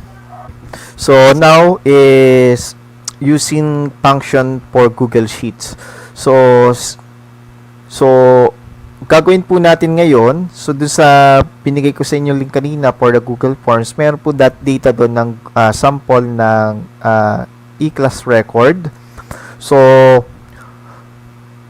I will show you how to upload the Excel file to Google Sheets. Then, gagawin po natin yung paggamit ng function. So, yun po. So, for example po, i-open lang po natin yung ating Google Drive. Okay. So, once na-open na po yung Google Drive, for example, dito na po ako maglalagay sa folder natin kanina. Okay? You're going to locate your Excel file, then drag this to your Google Drive. Ano po? Once na uploaded na po siya, or pwede pong right click sa kay Google Drive, then upload file. Ano po? Okay, once na uploaded na po yung file kay Google Drive, it will automatically open as your Google Sheets. Yung Excel po, pag na-upload na kay Google Drive, it will automatically open as Google Sheets. Ano po? So, ayan po yung Excel file na pinanggalingan nitong ayan po yung Google Sheet e-class records na galing dito kay Excel file. Ano po? Excel file po yan. So, itsura po ng K. So, using function for Google Sheets. So, for example, let's input po ng names.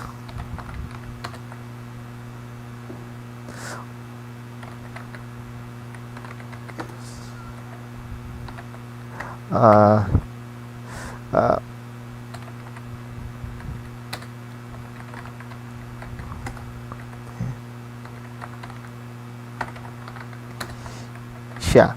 Okay.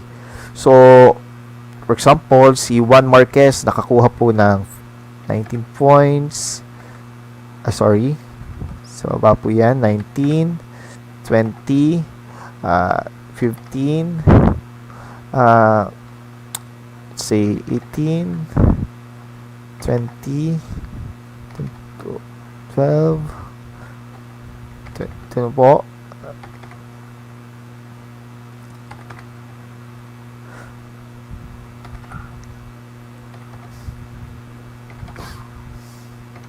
Okay. So actually dito po meron na po akong formula nakalagay kasi galing po ito sa e-class record. Nadadala din po yan kay Google Sheets. So yung concept lang po niyan, for example, yung basic po ang tuturo ko lang kasi kailangan po ng mahabang time para sa pag-create ng formulas kasi just like this, napakadami po niyang formula. So we only have limited time lang po. So tuturo ko lang po sa inyo. For example, lahat po kasi ng formula nag-i-start po sa equal sign. Ano po? So, kung makikita po natin dyan, mag-start lang po yan sa equal sign. Equal sign lang po. So, let's put equal sign, then type sum. Okay? Highlight nyo lang po yung numbers, then automatically po, mag-a-add na po siya ng, i-a-add na po niya yung mga nilagay nyong data sa cell. Ano po? So 72. So once lang po commonly naglalagay po ng formula, then on the cell makikita niyo po meron pong square dun sa right below sa right side ng cell. Then drag niyo lang po 'yan. Then swell this po, pwede diyang i-drag lang yan po yan, then ikakopy na po niya pataas yung formula. So, ganun lang po yung pag-create ng functions. Ano po? So, yun po. Okay? So,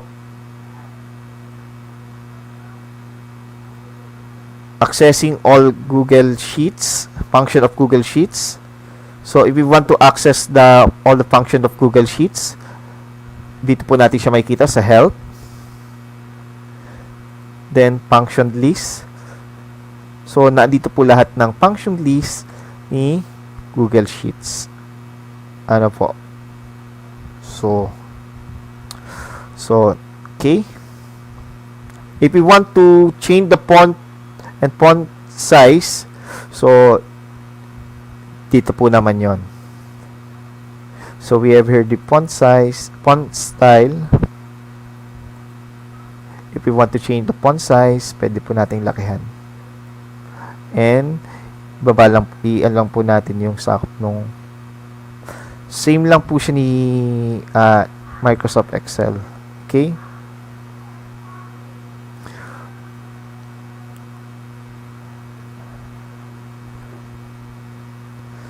Okay? Merging cells. If you want to merge the cells, just like this. For example po, if we want to merge this, i-highlight lang po natin. Let's highlight this one. Let's highlight 2 cells or more than 2 cells. Then, click format. Then, merge. Then, pwede pong vertical. Pwede din pong horizontal.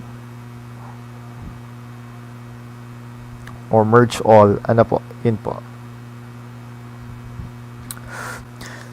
Now is protecting sheets. So, this uploaded file po na in-upload natin from Microsoft Excel, actually, wala siyang makukitang protecting sheets. So,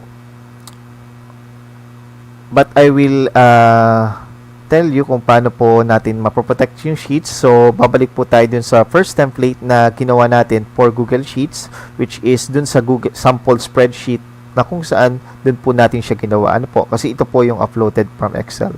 Okay. So, dito, sa protecting sheets, just click the sheet name. You can also locate the protecting sheet in data. Then, makikita nyo protecting sheet and ranges. But, dito po natin i-click muna sa inverted triangle beside the sheet name. Then, we have here the protect sheets. Okay. Next is add a description. So, let's say this is for first quarter. Example lang po to. Then, set permission. Okay. So, dito po, sa range editing permission, itatanong po niya kung sino lang yung pwedeng makagamit nitong file. It's only you or custom. Ano po? Pag custom po ni-create natin, we can share this to our school heads, co-teachers, or ating master teachers. Then, dito po sa, who can edit, pwede po tayong mag-add ng email. For example, si Ma'am Grace, add email. Then, i-click lang po natin is done. Then, saving. So, meron pong 2 choices. Ano po? Share with one person and turn link share on. Ano po? So, since isa lang po yung nilagay natin si Ma'am Grace, click po natin i-share. But, hindi ko na po siya share kasi magsasend po ito sa kanyang email. So, cancel ko na lang po.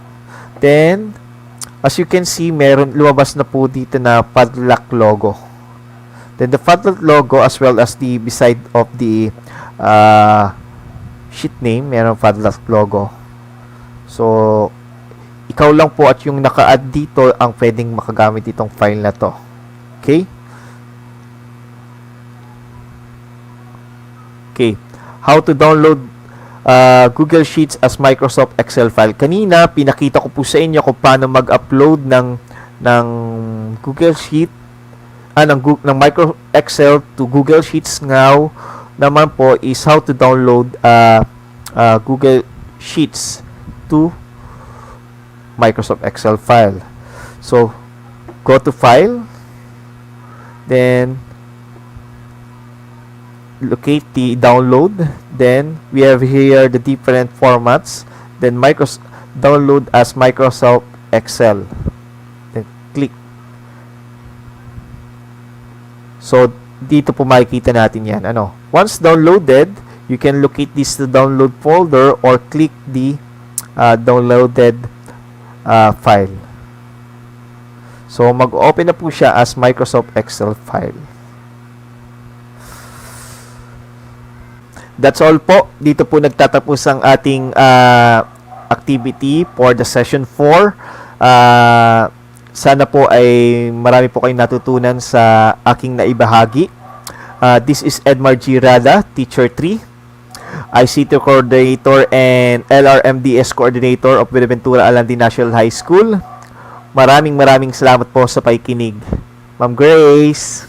Thank you so much, much, Sarada, for that very comprehensive and very fruitful discussion. I know everyone enjoyed the different activities and all the tasks that you've given to them during the discussion and presentation of this video tutorial about the use of Google Forms and Google Sheets. My dear participants, let us always remember that success is the continuing achievement of becoming the person God wants you to be and accomplishing the goals God has helped you set. That is according to Charles Stanley. For us to be successful, sometimes we have to embrace the change, and one of the change in this pandemic learning experiences that were given to our learner is the use of this LMS. So Google Sheets, Google Forms, these are the most common use at present. So we have this chance of equipping yourselves with these two different LMS. That would be the start of gaining the fruit of your labor of this 2-hour session. The word success would be yours. All right? Thank you so much. Everyone, please keep safe and do all the IATF protocols, and please ensure that you are healthy, both body, soul, and everything, and in all aspects in your life. Okay? God bless everyone.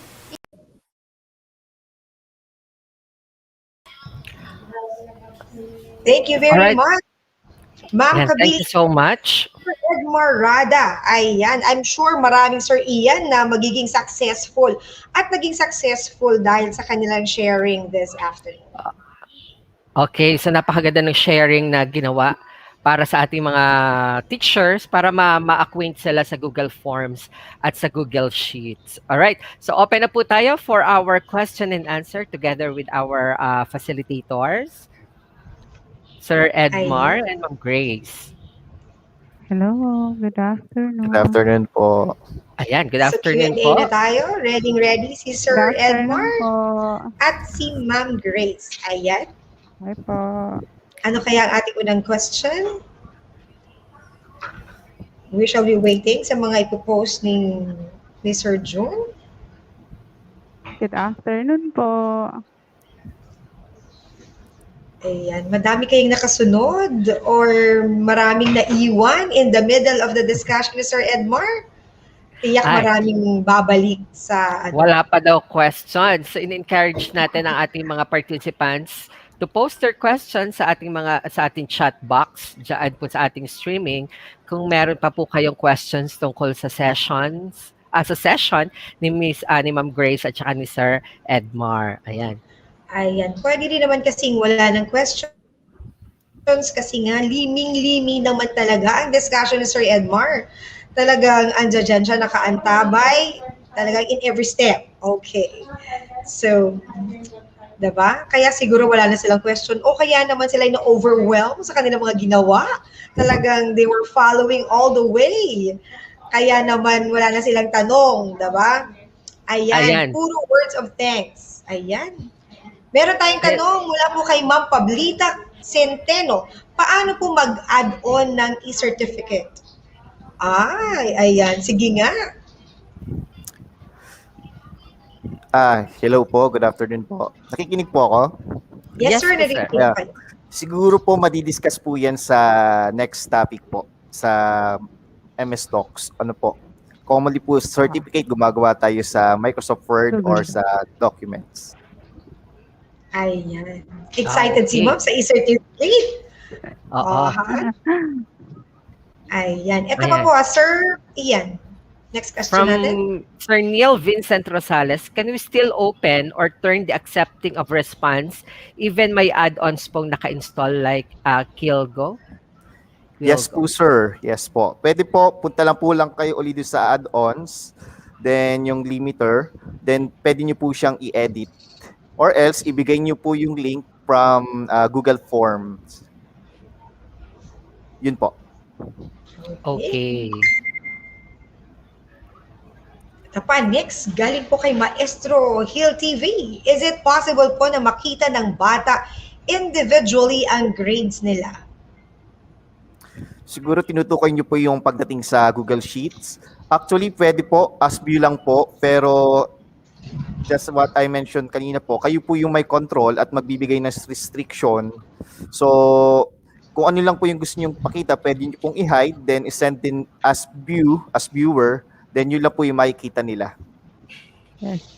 And do not forget po to use their their official email. Yun po. Ayan. So, secure ang ating mga data. Another one, Sir Ian, next question natin. From Miss Ayeza and Shadow, how are we going to determine if there is cheating going on if it is online? Can this be possible? From Lia National High School. First po is magbigay po tayo ng instruction. Then magbigay po tayo since naglagay po tayo ng add-ons, meron po tayong timer. So I guess hindi sila wala silang room for cheating pag meron tayong malinaw na instruction, may timer at saka mayroon lang tayong limited time to answer the form. Then i-off na po natin automatically yung form. That's all, ma'am. Ayan.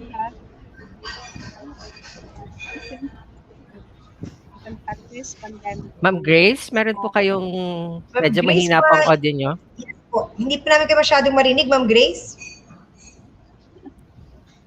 In addition to Sir Radamon, at this pandemic time, we have to trust our learners. Opo, we have to trust them na hindi sila mag-cheat. At saka syempre, lagi natin silang i-remind na it's not good to cheat. Ayan. Next nating question, galing po kay Janice Ann Navarro. Do we have to install the add-ons every time we create Google Forms? Or is it just one-time installation?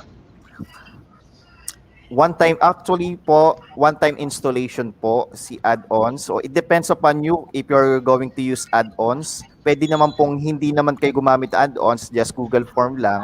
So, pero once na na-install niyo na po si add-ons, like anytime na i-open yung inyong account, nandun na po siya. Okay. So one-time installation. All right. Meron pa kaya? Ayan. From Ma'am Sherry Perez Manguera, Sir Rada, kapag nag-send po ba ng link sa students, ay view po or edit?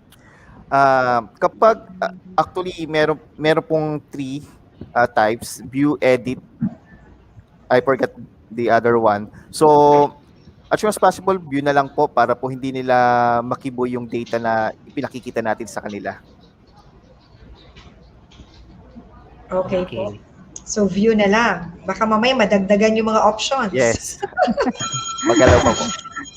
Opo. Ay, okay. Okay. From Ma'am Josephine Tolentino, Sir, napakaganda po sana, pero paano po namin gagamitin sa mga bata ang Google Forms? Yet, problema nga po, majority ng parents ang pang-data or load. Mostly po, walang gadgets from Santo Tomas South District. Honestly po, ma'am, ito pong tinuro namin sa inyo is other option po in case na pwede nyo siyang magamit sa inyong klase. Ano po? So, aniniwala naman po ako na lahat naman tayo gagawa ng paraan in order to cope up with this situation po. Ano po? Pwede naman po silang manghiram din sa kanilang parents. Yun po. Ayan, at saka ma-access din po yan, sir, di ba? Sa mga phones, di ba? Yes po. Pwede sila mag-answer using their mobile. Ayan. At saka po pinaghahandaan natin ang future, di ba, Sir Ian? Kung wala pa ngayong mga gadgets, padating na yan. Di ba? Yan. Siyempre, ma'am, pwede din natin yung magamit kasi sa ating mga work-related tasks Yes, sa mga of schools. Okay. Ayan, may questions pa po ba tayo from Mr. Jason Hernandez? May feature po ba na pwede shuffled and options at ang options at ang questions. Thanks po. Yes, there is. Ayan, Yes, sabi ni ma'am. Ma'am Grace, meron daw na Yan, options for meron. shuffle. Okay. From Ma'am Joyce Andy Guzman, do my students need to have Google account to access Google Form? Honestly po, sa settings, Kailangan ng Google account, sir? Ma'am? actually, ma'am, meron pong two types. Pwede pong everyone has a link na hindi no need to use the email. But in our case, we encourage, since binigyan natin ng bata ng kanilang email from DepEd, so we encourage them to use the official DepEd email and also mandated naman po sa atin yan na meron tayong platform na gagamitin using the official email. That's right. Okay, thank you, sir. Ayan. May further questions pa po ba tayo? Ayan. Ayan na, Mula Sir Ian. Miss Christine Den Rose Kagimbal. Good afternoon po. Automatic na po ba na nasa Google Forms ang timer or Kilgo timer or need po muna itong i-download? Thank you from DepEd Batangas. Actually, it's already attached dun sa features ni Google. So pag tiningnan niyo po click niyo yung add-ons icon, automatically makikita niyo na po din yung mga other icons. Then install lang po. No need to download, just install online. Alright.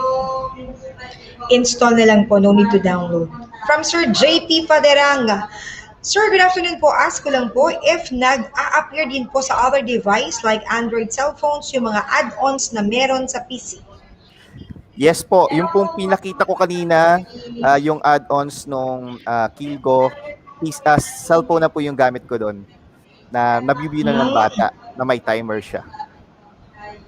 So sir, pag sa phone kayo nag-download ng mga add-ons, pag nag-open kayo sa PC using the same account, andun na siya.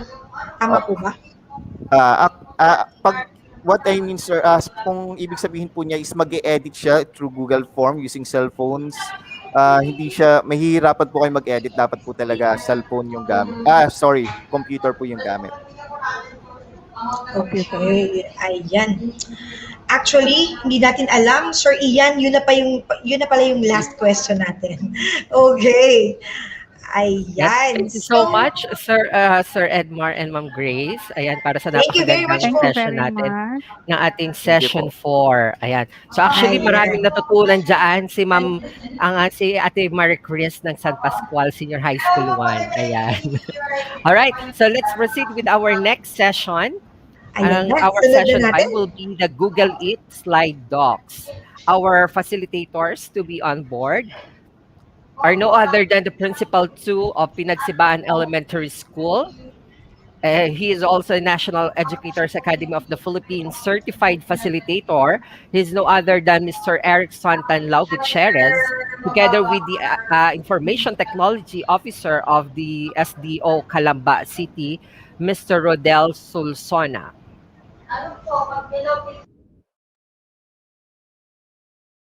Hello educators, kumusta na po kayo? We hope na nag-enjoy po kayo sa ginagawa nating pag-aaral at pag-review on the use of different Google apps. And so for this particular session, we are going to study about the Google Slides and Google Docs. So in the previous session, you learned about the different features of Google Forms and Google Sheets. Ako po ang inyong lingkod, Dr. Erickson Tanlao Gutierrez from SDO Batangas Province, and together with me is Sir Rodel Sulsona of SDO Calamba City. The title of our session is Google It Slide Docs. The what, when, why, and how of Google Slides and Google Doc apps. Let me present first to you the terminal objective of this session. At the end of the session, the participant shall be able to use Google Slides and Google Docs as alternative ICT tool in addressing teaching and learning goals. And so for us to be able to do it, we're going to explain the usefulness of Google Slides and Google Docs in preparing, organizing, and evaluating teaching learning resources, as well as preparing sample document and the slide deck using Google Slides and Google Apps. Lastly, we're going to collaborate online with our colleagues in the hands-on practice using the Google Slides and the Google Docs. So, maglaro muna po tayo. We entitled this guessing game, Who Am I? So, I will be giving you 5 riddles and I am going to post it one by one. You are expected to guess the random word or phrase which pop up on the screen, and then you have to guess the right word or phrase that the riddle points out. And then you are only given 10 seconds, after which the right answer will be given to you to show whether you got it right or wrong. Tapos, bilangin nyo po kung ilan ang inyong natali na tama. At kung kayo po ay naka-perfect, well, tingnan natin kung ano ang magiging prize po natin. So, who am I? Let's begin. What has keys but no locks, space but no room, and you can enter but you can't go inside? Time starts now.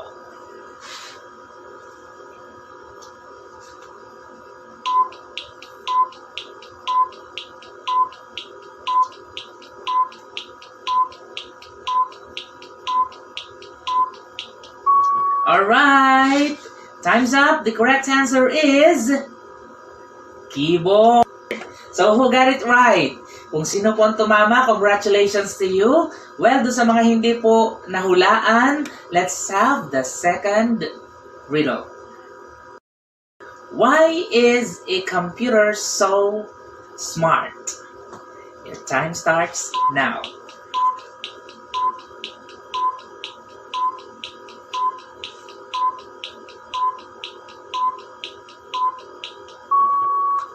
And time's up. The correct answer is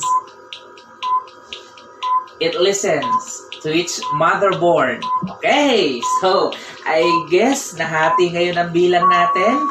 Mayroong tumama at mayroong namang hindi. Siguro, for the remaining 3, mayroon pa tayong pagkakataon for a chance to win 1 million laughs. Alright? What did the spider do on the computer? Time starts now.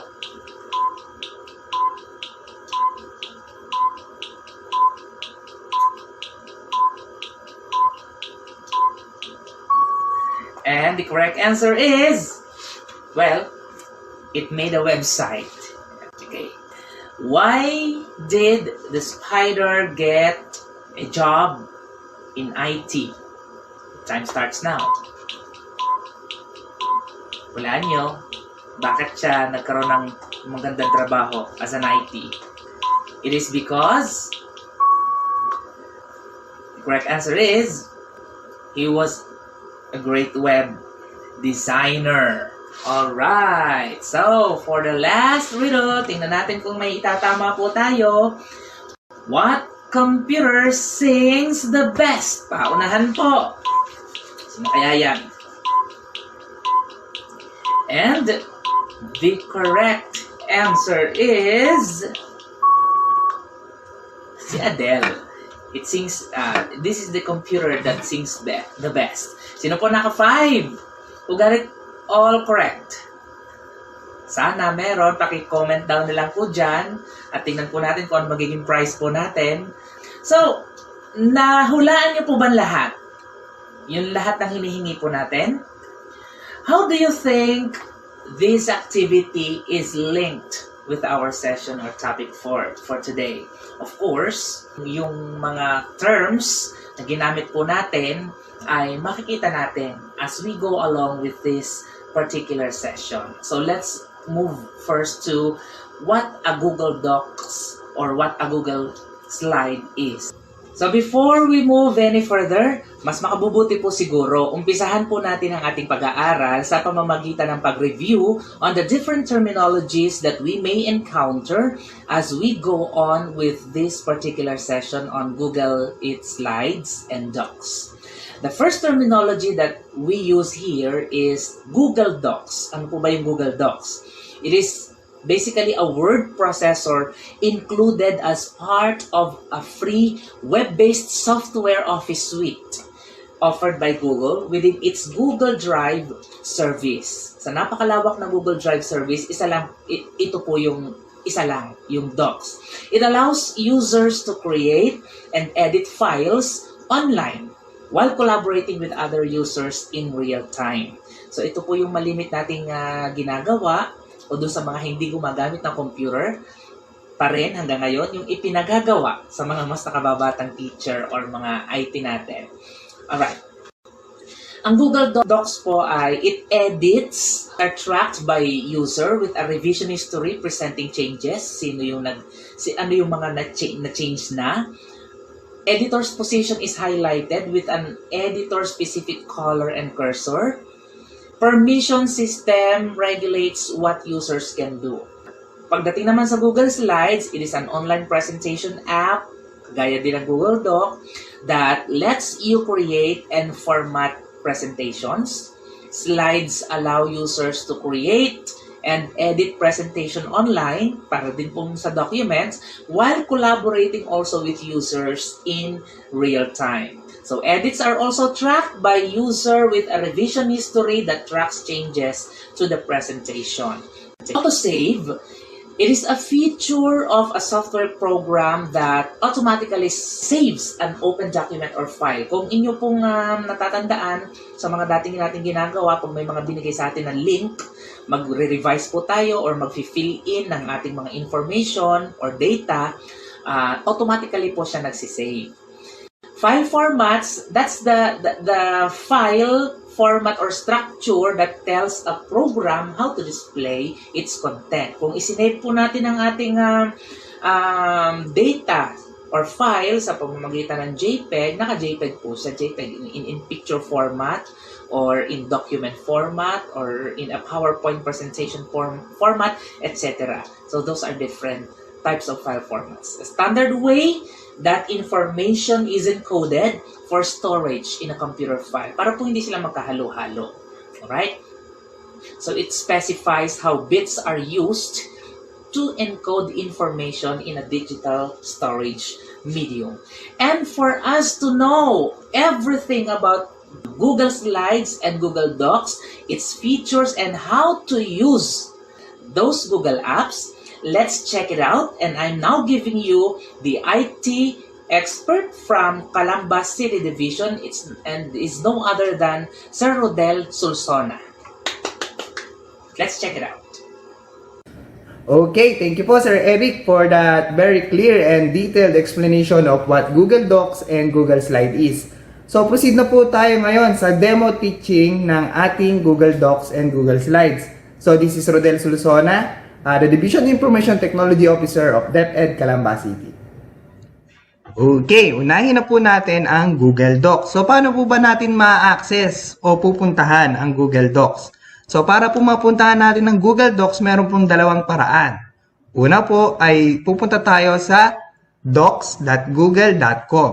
So sa ating address bar, itatype lang po natin ang docs.google.com. Ayan. Enter. Magre-redirect na po siya sa Google Docs. Kailangan po meron kayong Gmail account or kahit na DepEd email account. Then yung isa pong paraan ay via sa DepEd email natin. So paano po ba siya? Pakita po natin.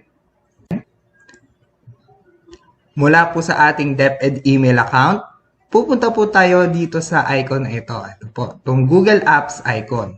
Yan, nandito po siya sa upper right corner ng ating email. So, i-click lang po natin siya. Magkakaroon po ng mga icons. Ilalabas niya po ang iba't ibang icons ng mga iba't ibang Google Apps. Then, i-click lang po natin yung Docs. Once na maklik na po natin siya, magre-redirect na po siya dito sa ating Google Docs app. Yan. So, online po siya. Ito po ang kanyang itsura. Yan. So, dito po sa taas, meron po tayong makikitang blank or mga templates. So, kung magagawa po tayo ng mga documents, pwede po tayong pumili ng mga available templates from Google Docs, or pwede rin po tayong pumili ng blank document kung gusto po natin mag-start from scratch. Then, sa baba naman po niya is yung mga recent documents po natin. So, makikita po natin dito yung iba't ibang documents na ginawa po natin sa Google Docs. Then po, tingnan naman po natin kung ano po ang itsura ni Google Docs. Okay po? So, para po makapag-start tayo ng bagong document, i-click lang po natin yung blank. Ito po siya. Oh. Pwede tayong pumili ng templates, pero for this demo po, blank po muna tayo ngayon. Click po natin si blank. Ito po siya. Once maklik ko po si blank, lalabas na po yung interface ni Google Docs. Yan, ito po siya. Medyo familiar po ba? Tama po ba ako? For sure, marami po sa inyo ang pamilyar sa itsura ng Google Docs. Bakit po? Halos kaparehas lang po siya ng ibang Word application na ginagamit po natin sa ating mga computers. Tama po ba? For sure, yung iba po ay familiar na rin sa mga icons na nandito po sa taas at yung mga menus na nandito po na available kay Google Docs. Yun po, si Google Docs po ay halos kaparehas lang din po ng ibang Word application na ginagamit po natin sa ating mga computers. Ang pinagkaiba lang po ni Google Docs, si Google Docs po ay online. Yan. So mamaya ipapakita po natin ano po ba yung edge or ano yung advantage ng Google Docs sa pagiging online niya. Sa ngayon po, ipakita ko po muna yung iba't ibang parts ng Google Docs. So, sa taas po, yan, ito po yung pangalan ng document. Papalitan po natin yan mamaya. Nandito po yung mga menus. Yan. Hindi ko na po ipapakita. Bakit po? Hindi po natin mako-cover lahat to kasi ang dami po nito. Yan, ang dami po niyan. So, hindi po kaya ng oras natin na isa-isahin natin lahat ng functionalities na meron si Google Docs. Ang gagawin na lang po namin, bibigyan po namin kayo ng general idea kung paano gamitin si Google Docs. Pero most likely kaya nyo po ito dahil halos lahat po tayo ay ginagamit naman po ang iba pang Word application sa ating mga computer sa paggawa ng ating mga document. Ayan. So, ito po yung document title, yung mga menus, yung mga icons para ma-format po natin yung ating document. Ito po yung blank document natin sa ngayon. And sa taas, meron pa pong ibang mga buttons dito na hindi ko po muna i-discuss. Mamaya po natin yung i-discuss. Kasi ito po yung pinaka-edge or pinaka-advantage ni Google Docs. Okay po? Sa ngayon, palitan na lang po muna natin yung document title natin. Ito po siya sa taas. Untitled pa siya sa ngayon. I-click ko lang po siya. Para mapalitan, i-click ko lang po. Yan. Magsasample po muna ako. Sample document. Yan. Lagay na po natin yung document title. Enter lang po natin. And meron po kayo nakita doon. No? Saving, then save to drive. Ano po kayang ibig sabihin mo? So, kanina, nung pinalitan ko po yung document title, nagkaroon po dito ng parang status na saving, then save to Google Drive. Ano po kayang ibig sabihin nun? Ang ibig sabihin po nun, si Google Docs po ay automatic na nagse-save. Okay po? Ulitin po natin. Magta-type naman po ako ngayon ng sample sentence. Sample sentence. Yan. Pansin niyo po sa taas, meron po ulit status na saving, then save to drive. Ibig sabihin po, lahat ng changes na ginagawa po natin kay Google Docs, kahit isa pa po yung tuldok or space, or kahit isang letter lang, maglagay po ako ng A. Ayun po siya, saving, then save to drive. Ibig sabihin po, auto-save na po siya. For sure, marami po sa atin na naka-experience na nagta-type sa isang Word application, then nagkaroon ng power failure or biglang naghang yung computer, hindi natin na-save yung document natin. Marami po sa atin na naka-experience niyan. Ang haba-haba na po na-format natin, nung na-type natin, then biglang nagkasira si computer, hindi natin na-save, uulit tayo mula dun sa pinaka-version na hindi natin na-save. paano kung ilang pages na po yung nagawa natin? Ang dami po nating uulitin, di po ba? Pero kay Google Docs, hindi na po mangyayari yon kasi automatic save po siya. Sa bawat letter, sa bawat space, sa bawat format na gagawin nyo po, automatic ise-save na yon ni Google Docs. So wala na po tayong worries kung mag-brown out man, kung maghang yung computer natin, sigurado na po tayo na yung version ng document natin ay up to dun sa pinaka-latest na ginawa po natin. Okay po? So, yun po ang isang advantage ni Google Docs. Ang tanong po, sir, kung autosave po siya, saan po siya nagsasave? Autosave po siya, di ba? Saan ko po makikita yung save niya? So, si Google Docs po ay nakasave online. So, online din po ang pagkakasave niya. Nakasave po siya sa cloud or sa Google Drive. Sa Google Drive po siya nakasave. Hindi ko na po muna i-discuss yung Google Drive kasi po meron pong separate na magtuturo po ng Google Drive. Okay po? So, yun po. Automatic save po si Google Drive. Ngayon, maglagay pa po ako siguro ng mga sample sentence pa dito. So, ito po ang ating sample document. Sample pa lang po to. Sir, since online po si Google Docs at sa online din po siya nakasave, paano po kapag gusto ko pong magkaroon ng local copy ng file ko? So, wala po kasi akong internet sa bahay or pupunta po ako sa isang area na walang internet. Gusto ko po sanang ma-edit pa rin yung document ko, kaso wala nga pong internet. So, pwede po nating i-save yung ginagawa po natin sa Google Docs. Pwede po natin siyang i-download. I-download po natin siya, then isa-save po natin siya sa ating computer. So, paano po yon? Pupunta lang po kayo dito sa file. Ito po, i-click lang po natin si file. Yan. So, kung makapapansin nyo po, halos parehas lang din po yan nung sa iba po nating Word application na ginagamit sa computer. Meron din po mga print dyan, rename, move. At dati po, ang nakalagay po dito sa bandang taas ay mga save as. Tama po ba ako? Kapag kinilik nyo po yung file, ang makikita nyo po dito ay save at save as. Pero dito po sa Google Docs, ang makikita nyo po ay download. Yan. So, para magkaroon po tayo ng local copy or para ma-download po natin yung ating Google Doc file sa ating computer, click nyo lang po yung download. Then, mamimili na lang po kayo kung anong file format nyo siya gustong ma-download. Pwede pong Microsoft Word or yung .docx. Pwede rin pong PDF. So, sa ngayon, piliin po muna natin yung Microsoft Word. Ayan. So, i-click ko lang po siya. Once ma-click, ayan, lalabas na po yung window para ma-download natin yung document ko. Ayan, click ko lang po yung save. Ayan, so nag-save na daw po siya sa aking computer. Pwede ko na po siyang i-open at i-edit locally sa aking computer. So, may copy na rin po ako sa aking computer. So, pwede ko na siyang ma-edit. At kahit wala akong internet sa bahay or kahit mahina ang aking internet sa bahay, pwede ko na po siyang i-edit kasi nakapag-save na po ako ng copy ko sa computer ko. Okay po? So, ang gawin po natin, ito pong aking local computer, magdadagdag ako ng files kasi nasa bahay po ako eh. Meron po akong mga idinagdag document. So, nagsasample lang po muna ako Sample po muna ito.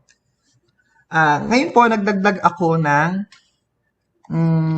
file. Nagdagdag ako ng additional sentence dito sa aking file. So, ang gagawin ko po, isa-save ko po siya. Huwag po tayo malito nandito po ako ngayon sa Microsoft Word. Ayan. So, ayan. Nasa Microsoft Word ako ngayon. Nagdagdag ako ng additional sentence dun sa document ko. Then, bumalik na po ako, for example, sa school. Kasi may internet po sa school eh. Close ko na po itong file ko na nasa aking local computer. Then, ito na po ulit yung aking Google Docs. So, paano nyo po malalaman na nandito po tayo sa Google Docs? Nandito po tayo sa browser. Ito po yung address docs.google.com.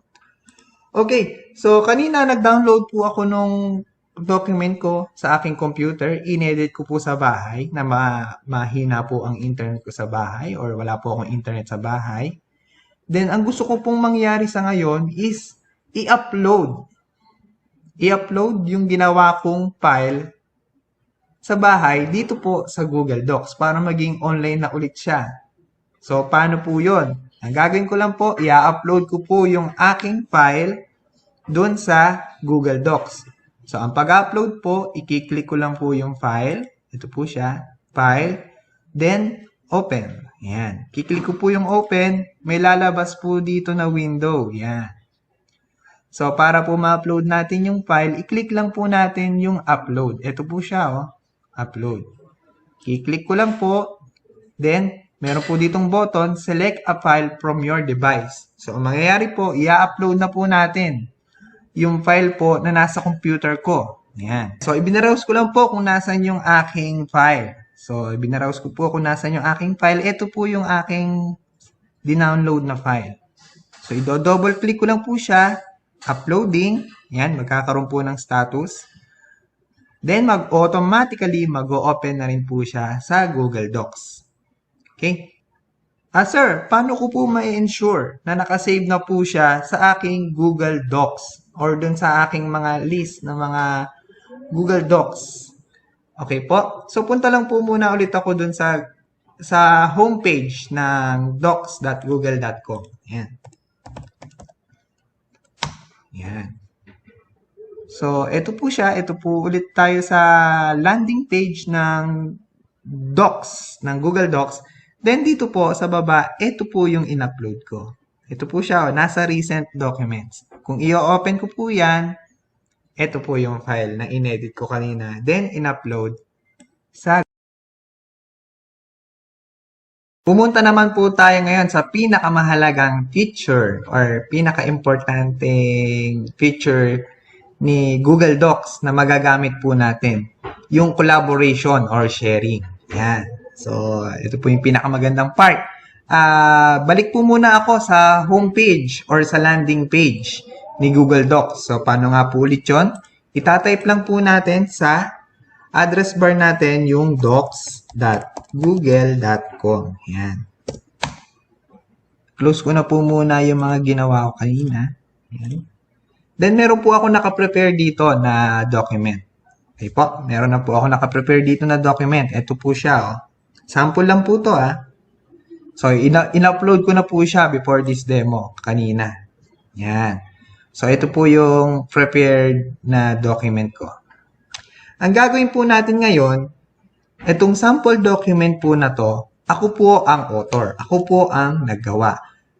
Ang sabi po sa akin ni school head, magpatulong ka kay ICT sa pag-edit ng document na yan, ha? So, i-add mo na lang siya. So, mangyayari po, dalawa na po kayong mag-e-edit dito sa iisang document na to online. So, yan. Magkakaroon na po kayo ng collaboration with other teachers or other writers. So, paano po yun? Paano magkakaroon ng collaboration or sharing dito po sa Google Docs? Although, alam na natin kasi nakikita po natin yung button sa taas na share. Oh. So, i-demo na po natin.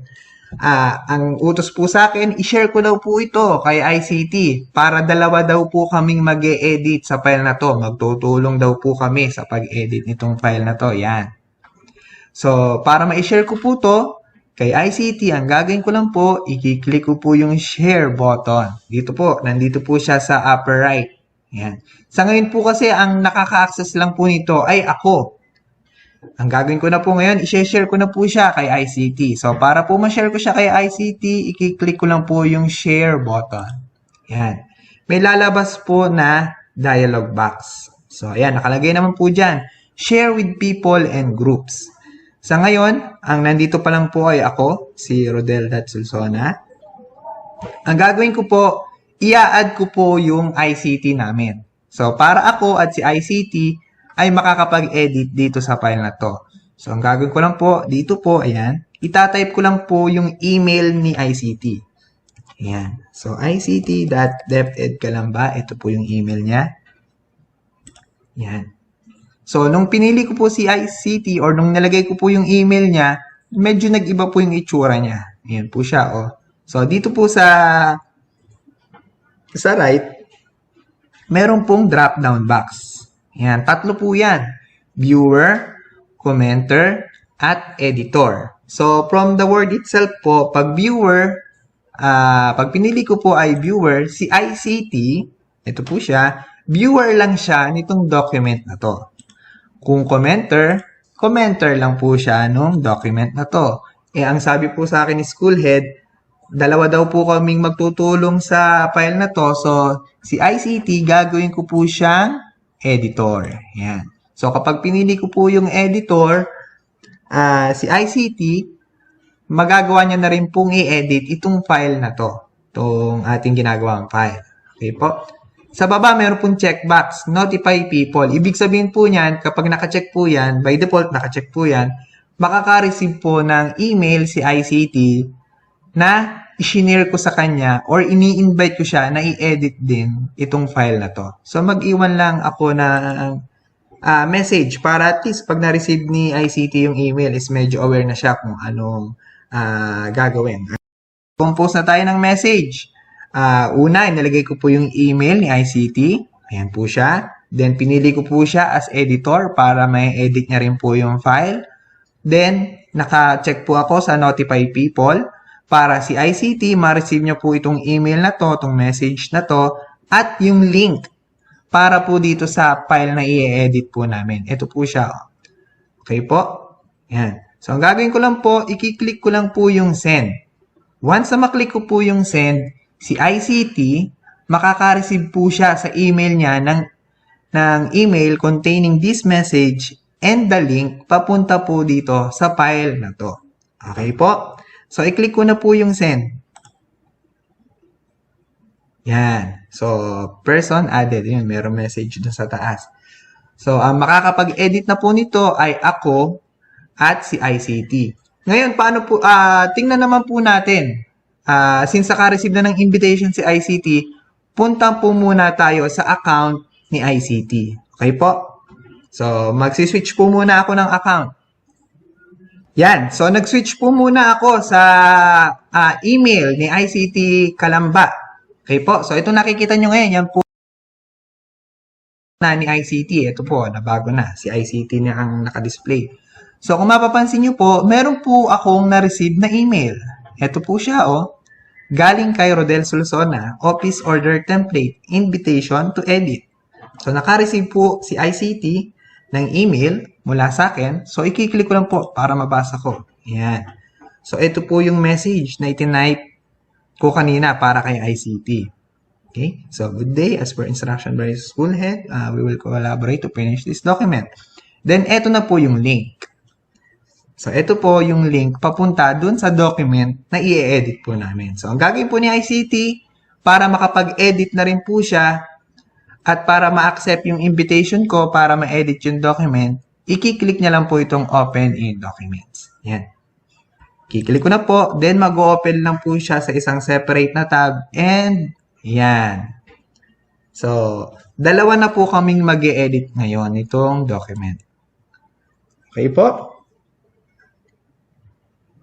So, paano natin makikita na nagkakaroon ng collaboration between Rodel and ICT? Ito po, kita po natin sa taas kung sino-sino dyan yung mga members. So, paano natin makikita na nagkaroon ng collaboration between Rodel and ICT? So, sa ngayon, nakalagin po ako as ICT. Ito po siya, ICT. So, ang napagkasunduan po namin, for example, ni Rodel ay, ICT, edit mo yung number 3, ha? I-edit mo yung number 3. Ako nang bahala sa number 1, 2. Ang kay ICT daw ay number 3 and 4. Okay? So, i-edit ni ICT yung 3 and 4. Ang gagawin ko po, again, naka-login po ako as ICT, ha? Magdadagdag ako dito ng sentence lang. Strictly para yan. So, magdadagdag ako kunwari ng isang sentence dito. Yan. So, nagdagdag ako ng isang sentence. Number 3. Okay po? So, ang nagdagdag nito is si ICT. Para di po tayo malito, during this demo, para di po tayo malito, tingnan nyo po lagi itong itaas. Kasi dito po natin makikita kung sinong nakalagin. Yan, ito po siya. Ito po, itong tinuturo ng cursor ko. Sa ngayon, nakalagin po ako as ICT. Ayan, ICT. So, si ICT, naglagay po siya ng additional sentence dito. Ngayon, tingnan po natin kung magre-reflect po itong dinagdag na sentence ni ICT dun sa document na ini-edit din ni Rodel Sulsona. Okay po? So, magsiswitch naman po ulit ako sa account ni Rodel Sulsona. Okay po? Magsiswitch po muna ulit ako. So, nandito na po ako ngayon sa account ni Rodel Sulsona. Para po di tayo malito, tingin po tayo dito. Kasi isang screen lang po yung gamit natin. So, sa ngayon, nakalagin po si Rodel Sulsona. Ito po siya. Ito po yung guwapong picture ko sa taas. So, Google account, Rodel Sulsona. Then, meron kayo makikita dito sa taas. Last edit was made seconds ago by ICT DepEd Calamba. So, medyo aware na tayo. Meron palang ginawang edit dito si ICT.DepEd Calamba. Mamaya natin i-discuss ng mabuti to, tong link na to. Punta muna tayo dun sa body or dito sa document natin. Baba tayo, punta tayo sa number 3. Naka-highlight tong sentence na to. Bakit? Ayun, tinapat ko dun sa naka-highlight na sentence and may pangalan ICT DepEd Calamba.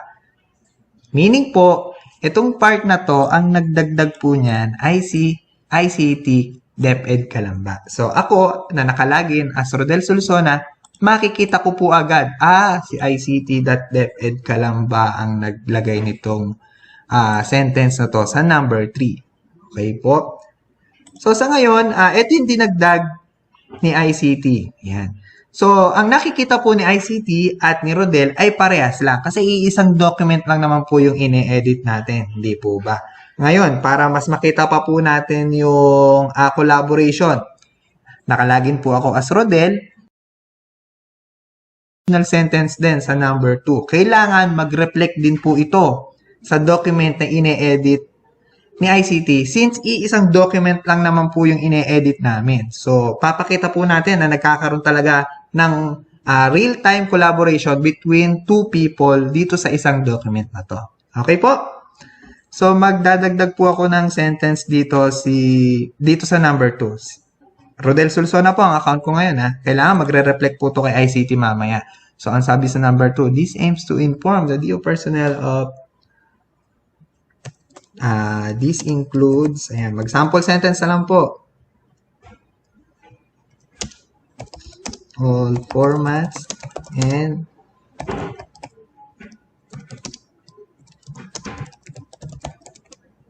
yan. So, nagdagdag ako ng additional sentence. Ewan ko kung nagja-jive dun sa sentence na number 2. So, ito po, dagdagdag po si Rodel Sulsona ng sentence dito sa number 2. Kailangan mag-reflect po yan kay ICT.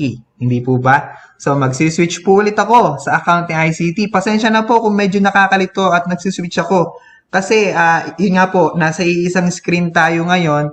Unlike kung nasa isang function hall tayo, pwede tayong magkaroon ng dalawang projector. Sana. Pero dahil isang screen po ang pwede natin gamitin ngayon, nagsiswitch po ako ng account. Okay po? Sa ngayon po, nakalagin ako as Rodel. Ito po.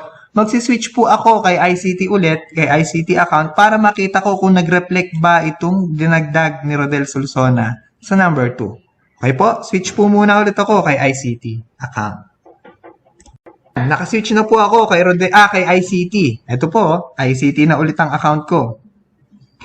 Ayan. And kung mapapansin nyo po, ayan, nabago na yung number 2. Naka-highlight din po. Then, kung itatapat natin dito, si Rodel Sulsona ang nagdagdag nitong number 2. So, kita po natin na nagkakaroon ng collaboration between two people dito sa isang Google Docs lang. Yan. So, since nagkakaroon na ng collaboration, halimbawa, si Rodel Sulsona ay nasa bahay niya, then si ICT ay nasa bahay niya rin, magkahiwalay sila ng bahay. Ako, si ICT, nakalagin po ako sa ICT, Meron po akong napuna dito sa sentence ni Rodel Sulsona. Ayan, ni-highlight ko. So, parang meron ako napupuna dito sa sentence ni Rodel Sulsona. Parang meron akong gustong ipabago sa kanya or meron akong comment. Siyempre, pwede naman kami mag-usap ni Rodel via phone call or via chat. Pero parang mas maganda kung within this document kami mag-usap. Para at least makita niya kung saan talaga yung pino-point out ko na gusto kong ipa-edit sa kanya or ipabago sa kanya. So, ang gagawin ko lang po, pwede ako mag-iwan ng comment sa isang specific part or sentence dito sa document na to. So, paano po natin gagawin yon? I-highlight ko lang po itong part na to. Ito yung dinagdag ni Rodel Sulsona. Nung ini-highlight ko po ito, meron pong dalawang lumabas na icon sa side. Ito po, add comment, then suggest edit. Yan. So, pag add comment, mag-add lang tayo ng comment dun sa ginawa ni Rodel Sulsona. Or kung gusto po natin mag-suggest ng edit, pwede po dito sa suggest edit. Yan. So, mamili na lang po tayo kung gusto nating mag-comment or mag-suggest ng edit kay Rodel. Sa ngayon, mag-iwan na lang po muna ako ng comment sa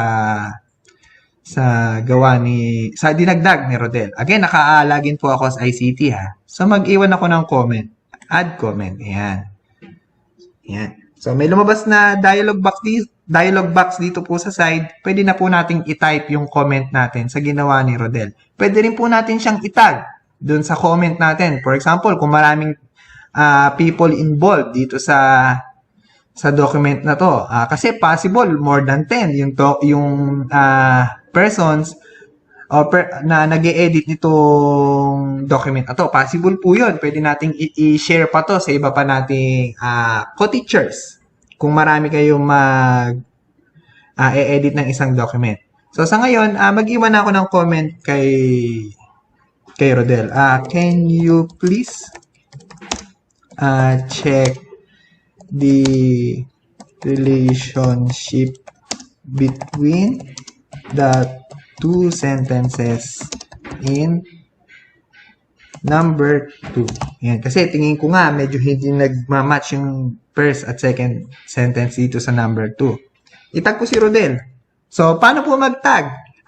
Para lang po tayo nasa mga social networking sites. Unahin po natin yung at. Yan, lalabas na. Pwede na natin itag si Rodel. Ayun, no? Ayun siya, oh. Yan. Then, meron ditong button sa baba, assign to Rodel. So, pwede na natin i-assign tong task na to, tong comment na to kay Rodel. Okay po? Yan. Click natin yon. Then, assign. Yan. So, meron pong nakalagay dito, assign to Rodel Sulsona. Then, ito po yung comment ko sa ginawa ni Rodel Sulsona. Then, naka-assign po yan sa kanya. Ngayon po, magsiswitch ulit ako kay Rodel Sulsona para makita ko naman po yung iniwan sa aking comment ni ICT. Okay po? So, kasi nag-iwan si ICT ng comment eh. Tingnan po natin kung magre-reflect ngayon yon sa account ni Rodel Sulsona. So, switch po muna ulit ako kay Rodel Sulsona na account. Po ako ngayon sa account ni Rodel Sulsona. So, kung mapapansin nyo po, lumabas din po sa side ko. Ito po. Yung comment ni ICT. So, nakalagay dyan, assign to you, kasi naka-login po ako ngayon as Rodel Sulsona. Then, ito po yung message niya ni ICT Kalamba para makita ko po kung saan siya nag-iwan ng comment kasi possible po, for example, itong document na ine-edit namin is more than 30 pages na. Hahanapin ko pa ba kung saan sentence yun niya iniwan ni ICT yung comment niya. So, para mas mabilis po natin mapuntahan, i-click lang po natin yung comment niya. Then, ma-highlight po kung saan siya nag-iwan ng comment. Ito yung sinasabi niya. Ito pala yung sinasabi ni ICT. So, pwede. Okay po. So, kunyari, magdadagdag ako na babaguhin ko yung sentence. Ayan. Baguhin ko yung sentence. Sabi di same. So,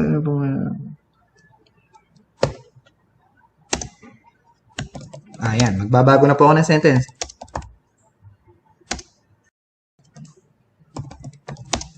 All documents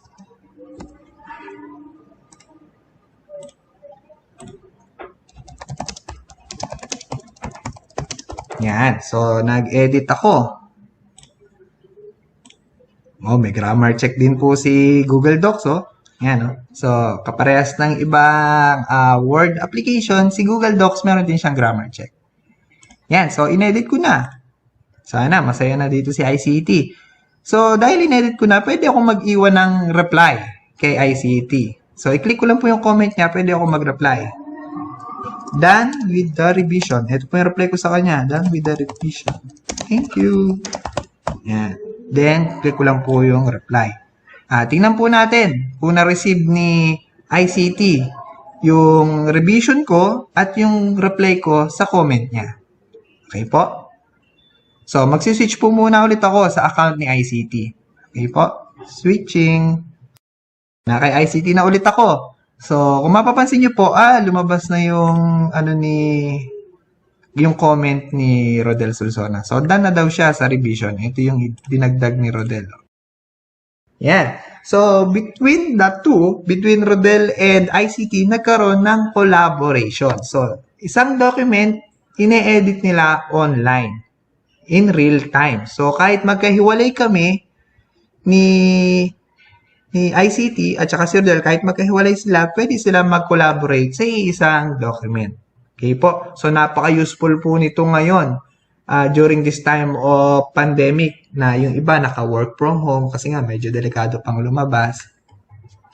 Useful po ito. Matagal na pong merong ganito si Google Docs. Hindi lang po na-utilize ng karamihan sa atin. Although yung iba po, marami rin naman sa atin ang gamit to. Pero, syempre, mas marami pa rin po sa atin yung nakagawian, yung yung ibang Word application na ang ginagawa po ay, isave mo muna sa flash drive. Tapos, pagka-save sa flash drive, akin na, pengi akong copy. I-edit ko sa bahay. So, in-edit ko sa bahay, then isa-save ko sa flash drive. Eto na yung flash drive. I-edit mo na lang ulit kung meron ka pa dyan. So, nagtatagal. Umaabot pa ng overnight bago natin maibigay yung revision, then i-check nila yung revision. So, mas matagal. Possible, umabot pa ng days sa isang document lang. I-edit anytime nang nagkakaroon ng collaboration agad-agad. Okay po? So, yun yung magandang advantage ni Google Docs na collaboration or sharing. Okay po? So, bukod doon sa comment, meron din ditong chat. Ito po siya. Nasaan ba yung chat? Ito po, meron din pong chat. Ito siya, So, kung parehas naman po kaming online ni ICT, pwede po kami mag-chat real time din. Kiklik lang po namin yung chat, then pwede na kami mag-chat dito. Yan. So, in case na parehas kaming online, pwede kami makapag-usap agad-agad, bukod pa dun sa comment na dinemo natin kanina. So, switch ako kay Rodel. Tingnan ko kung na-receive niya yung chat ko. Yan, account ni Rodel po ulit. Ayun. Merong notification. Parang nag-chat si ICT. Ayun nga, nag-chat nga si ICT. Yan. Sabi niya, hi. Hello. Ayan, kinakausap ko ang sarili ko. Okay? So, ayan. Nagamit na po natin yung comment at yung chat para sa collaboration between two people. Okay po? Okay, proceed na po tayo sa last part ng ating topic ng Google Docs, which is the version history. Yan. So, nasa account po ako ngayon ni Rodel. Ito po, nasa account po ako ni Rodel ngayon. Then, para po makita natin yung mga version or yung mga revisions na ginawa po natin dito sa ating documents, i-click lang po natin tong link sa taas. Yan. So, kita po natin dyan, Open Version History. So, kapag kinilik po natin yan, lalabas po dito sa side yung mga revisions or yung mga edits na ginawa po natin dito sa document na to. Yan. So, yan, naka-group po yan by date, by time. Yan. So, kung days po natin yung ginawa, naka-group din po yan by date. Then, ito po, sa ngayon, nakagroup po siya sa 3 edit. Kasi ngayong araw na to, naka-3 edit po tayo. Yan. So, for example po kasi, meron tayong document na almost hundreds of pages na. then marami na tayong nagawang revision sa kanya. Unfortunately, for example, kailangan natin mag-roll back sa isang version. For example, dun sa version natin about 2 weeks ago, kasi lahat pala ng ginawa natin from the past 2 weeks is mali. Kaya kailangan natin mag-roll back into the version 2 weeks ago. For example lang po yun ha. So, pwede po natin siyang gawin dito sa Google Docs. So, mula po dun sa version history, ito po, pwede natin i-click yung mga versions. Okay, so i-click po, tingnan po natin yung mga versions natin dito sa file na to. So, nakagroup po siya sa mga time, sa date. So, ito po yung version natin na ginawa during this demo. So, para mas makita pa po natin yung detailed na time, ito po siya. Meron pong arrow dito sa baba niya, expand detailed version. So, pag kinilik po natin yan, kita natin. Ito yung mga revisions natin mula February 3 ng 2:34 p.m. hanggang 2:46 p.m. Huwag na po nating pansinin to kasi ito po yung mga time na in-upload ko yung document. So, ito po yung mga time na nag-edit tayo. Yan. Okay po. So, i-click po natin yung February 3 to 2:38 p.m. version. So, kapag kinilik ko po to, yan, ilo-load niya po yung version nung time na yon. So, ito yung itsura ng document natin nung February 3 at 2:38 p.m. Yan. So, kapag kinilik ko naman po itong February 3 at 2:34 p.m., yan. So, ito po yung itsura niya. So, wala yung ibang wala yung ibang mga sentence na pinaglalagay ko po kanina. Yan. So, parang nabubilang natin yung different versions. Ito yung current version. So, pansinin po natin yung difference. Si number 2, 2 sentence siya. Then, nung February 3, 2:34 p.m., si number 2, isang sentence lang. Yan. What if gusto ko nga pong mag-roll back sa isang version or sa isang previous version ng aking document? So, ang gagawin lang po natin, i-click lang po natin kung anong version dun sa version history yung gusto nating i-restore. For example nga po, ito na. Itong February 3, 2:34 p.m. ang gusto kong i-restore. So, itong version na to ang gusto ko pong i-restore. Para po ma-restore siya, i-click lang po natin yung restore this version na button sa taas. So, once maklik po natin yan, automatically i-restore po ni Google Docs yung document natin based dun sa pinili nating date and time. Yan. So, i-click ko na po, restore version. Yan. Final confirmation, your current document will revert to the version from today at 2:34 p.m. Restore ko na po. Yan. So, kung mapapansin nyo na wala na yung ibang idinagdag namin ni ICT, so, nagbumalik na siya sa restored version today at 2:34 p.m. So, bumalik siya dun sa version na 2:34 p.m. So, yun po. Useful to kung gusto po nating mag-roll back dun sa mga ginawa natin. Kung medyo malaki yung naging mali dun sa mga previous na updates natin or edit, pwede tayong mag-restore para makabalik tayo dun sa time na tama pa yung ating document. Okay po? So, with that, tapos na po tayo sa Google Docs. Magpo-proceed na po tayo sa Google Slides. Okay po, so tapos na po tayo sa Google Docs. Magpo-proceed na po tayo sa Google Slides. Medyo nagtagal tayo sa Google Docs, pero hindi na po tayo magtatagal sa Google Slides. Bakit po? Hindi ko na po ide-demo ang Google Slides. Bakit po? Ang process po ng Google Docs and Google Slides ng sharing, ng pagda-download, ng pagre-rename ay parehas na parehas lang. Including yung mga places kung saan nakalagay yung icon, saan nakalagay yung buttons ng sharing, paano mag-rename, paano i-download, parehas na parehas lang po ng process, ng procedure, ng itsura. Okay po? Kaya hindi ko na po ide-demo. Pero ipapakita ko pa rin po yung itsura ng Google Slides at kung paano po natin siya mai-open. Okay po? So, paano po tayo mag-open ng Google Slides? So, same lang din po. Dalawang process. Pwede po nating directly ilagay yung address ng Google Slides. dun sa ating address bar. So, mag-open po ako ng new tab. I-type ko lang po slides.google.com. Yan. So, pagka-type ko po, maglo-load na po yung landing page ni Google Slides. Kung mapapansin nyo po, kaparehas siya ng itsura nung landing page ni Google Docs. Hindi po ba? So, ito po sa taas yung mga templates.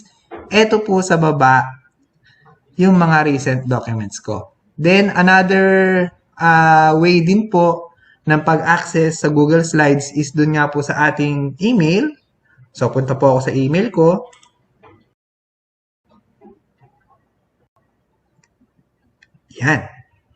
Yan, okay. So, nasa email na po ako. I-click ko lang po ulit yung icon ng Google Apps.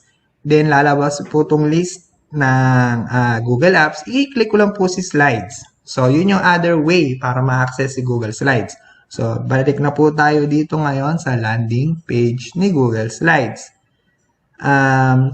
Si Google Slides po, kung mapapansin nyo, siya yung equivalent ng ng presentations na ginagawa natin sa Microsoft. Di ba? Meron pong Microsoft PowerPoint. So, siya po yung equivalent naman ni Google, yung Google Slides. So, i-click ko po itong blank. Magagawa po ako ng panibagong presentation. Di ba po? Same lang po na itsura, then same lang din ang process. And, ang naiba lang po is itong gitna. Ayan. Ito po. Yan lang po ang naiba. Pero yung title, nandito rin po. Yung mga formatting menus, nandito rin po. Yung mga icons, nasa taas din. Same na same ng position. Yung itsura niya, yung functionalities niya, kaparehas ng ibang ibang ginagamit nating application or software sa paggawa ng mga presentations or ng mga slide decks. Then, nandito rin po yung share button. Ito po yung chat. Then, kapag meron po tayong revisions, ang paglalagay ng comment is kaparehas lang din po ng na-discuss kanina. At pati yung pagda-download po, same lang din po. Ito po siya. So, file, download. Pwede na natin siyang i-download as Microsoft PowerPoint file format. Then, pwede rin natin ng PDF. So, same na same lang din po ang procedure ni Google Docs and ni Google Slides. Pati yung itsura. So, hindi ko na po i-cover kasi parang uulitin lang din po natin yung naging discussion natin. Okay po. So, with that, thank you very much po. I hope medyo clear po yung naging explanation ko regarding Google Docs and Google Slides. So, with that po again, thank you very much po. This is Rodel Sulusona po ulit. Thank you. Alright, ako po ay nagbabalik. Maraming salamat po kay Sir Rodel Solsona, our IT expert from the Division of Calamba City. And it's time for us to do it now. Let us apply our learnings with this particular activity that you are expected to perform. You're going to form a group of 3 members and you are expected to create a collaborative home learning plan using the 2 apps that we've just discussed a while ago, the Google Docs and the Google Slide.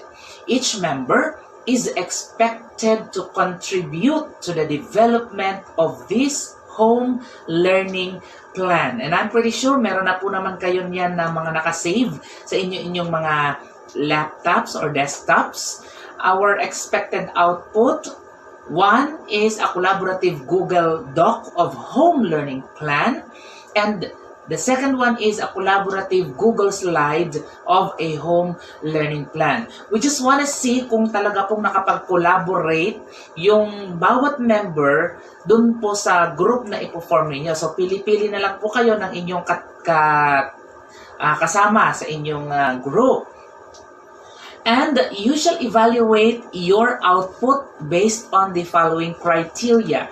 1 is on the quality of work. Secondly, contribution or collaboration. The things that you have imparted, yun po, yung inyong parte sa gawa ng grupo. And lastly, you are going to grade yourselves based on your focus on the task, the usage of the apps based on their features. So each one will evaluate using this criteria. So as I play on music for 10 to 15 minutes, I think we're going to show you this slide all throughout, and then pagkatapos po noon, magpo-pause na po tayo. And then, makikisubmit na lang po ng ating mga output sa inyo pong mga folder sa Google Classroom for us to see it and check it. You may submit it through your classroom managers. Alright, so let's do it now.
Time is up! So alam ko marami kayong nagawa, marami kayong nai-apply at ang iba marahil ay sanay na sa paggamit nito, ang iba naman bagito pa lamang. But one thing is for sure, we are on the same page. Marami tayong natutunang lahat, marami tayong naibahagi sa ating kapwa through our collaborative work. At alam ko po at alam po namin lahat dito sa Region 4A, lalo higit po ng ating Region 4 NAYAP, na ang expectation po ng DepEd para sa atin ay ganun-ganun na lamang. Kung kaya inaasahan po natin na lahat po ng ating nakuha mula po dito sa ating session na ito ay madadala po natin sa ating trabaho. And let's have time to share it also with others, especially dun po sa mga baguhan nating mga kasamahan. So with that, maraming salamat po. That concludes our session for this training. And let me just read you this quotation coming from Albert Hubbard. One machine can do the work of 50 ordinary men. No machine can do the work of one extraordinary man. Thank you so much, and God bless you. Very much. Maraming salamat, Sir Erickson. Thank you po kay Sir Erickson at kay Sir Rodel. Yes, ma'am. Okay, so for this session, we do not have our question and answer portion. Ang ating mga questions ay pwede na po nating i-post sa ating po mga Google Classrooms at ang ating po mga PMT members na nandoon po sa inyong mga classrooms, yung mga teachers po doon ang sasagot sa inyong pong mga tanong. Kaya po i-address nila, ibibigay sa ating mga FASIs at sila po ang sasagot. Yan, malalaman niyo po ang mga kasagutan as we go along. Ayan. And ito ba yung ating mga reminders? Ginawa na ba nila yon? O ito pa yung ating yung outputs na sinasabi, Sir Ian? Yes, meron tayong mga outputs at nire-remind lang natin na depende yan sa ating mga classrooms per division yan. So depende yung deadline yan. So meron tayong commitment form kahapon at yung 3Ws app na matrix kahapon din yan sa ating session 2 and session 3. So this afternoon, we have our output for our session 5 naman. Okay, so we have one collaborative WHLP for teachers, and then school memo for school heads, at para naman po sa mga supervisors, district memo po at sa inyo. Okay? Ayan. To be submitted pa rin po yan sa ating po mga Google Classrooms. Ayan, ipopost naman po ng mga teachers niyo yan sa inyong mga classrooms, kaya you'll be notified and you'll be reminded of those tasks. Alright, so this concludes our session for this afternoon. Reminder na lang po ulit tayo na bukas ay 12:30 pa rin po tayo ng tanghali. Ayan, so ang dami na naman nating natutunan ngayong hapon. So thank you very much, SDO Lipa City, for hosting the first 2 days of our 5-day webinar. Congratulations, SDO Lipa City, for a job well done. Congratulations. All right. Ayan. Thank you so much. It is our pleasure to host, of course, our 2 days of our training. Ayan. So thank you sa ating ITO, June Patrick Bibalita, at syempre sa kasama nating, sa kasama pa niya na IT assistant, si Sir Angelo Enrico. At syempre, of course, sa aming top management. Thank you so much. Ayan. And thank you, Sir Ian, for including me in SDO Lipa City. Thank you so much, Ms. Dina. Magkita po ulit tayo. Okay, so andyan lang po kami, antabay lang tayo palagi. And remember na kailangan lagi tayong safe at lagi tayong masaya. At open tayo sa lahat ng mga bagong natututunan. Alright, so thank you so much once again sa lahat ng ating po mga participant teachers, school heads and supervisors sa buong Batangas. Maraming salamat po, Ma'am Bina. Closing skills na po tayo. Thank you very much, everyone, and stay safe po. This has been Maria Vina Delgado, your host of service to all of you And anytime. this is Sir Ian from the DepEd Lipa City. Maraming salamat po. Ingat po kayo sa pag-uwi kung kayo po ay mga nasa schools. At sa mga nasa bahay po, stay safe pa rin po kayo. Ingat po at magandang hapon. God bless everyone. Bye-bye.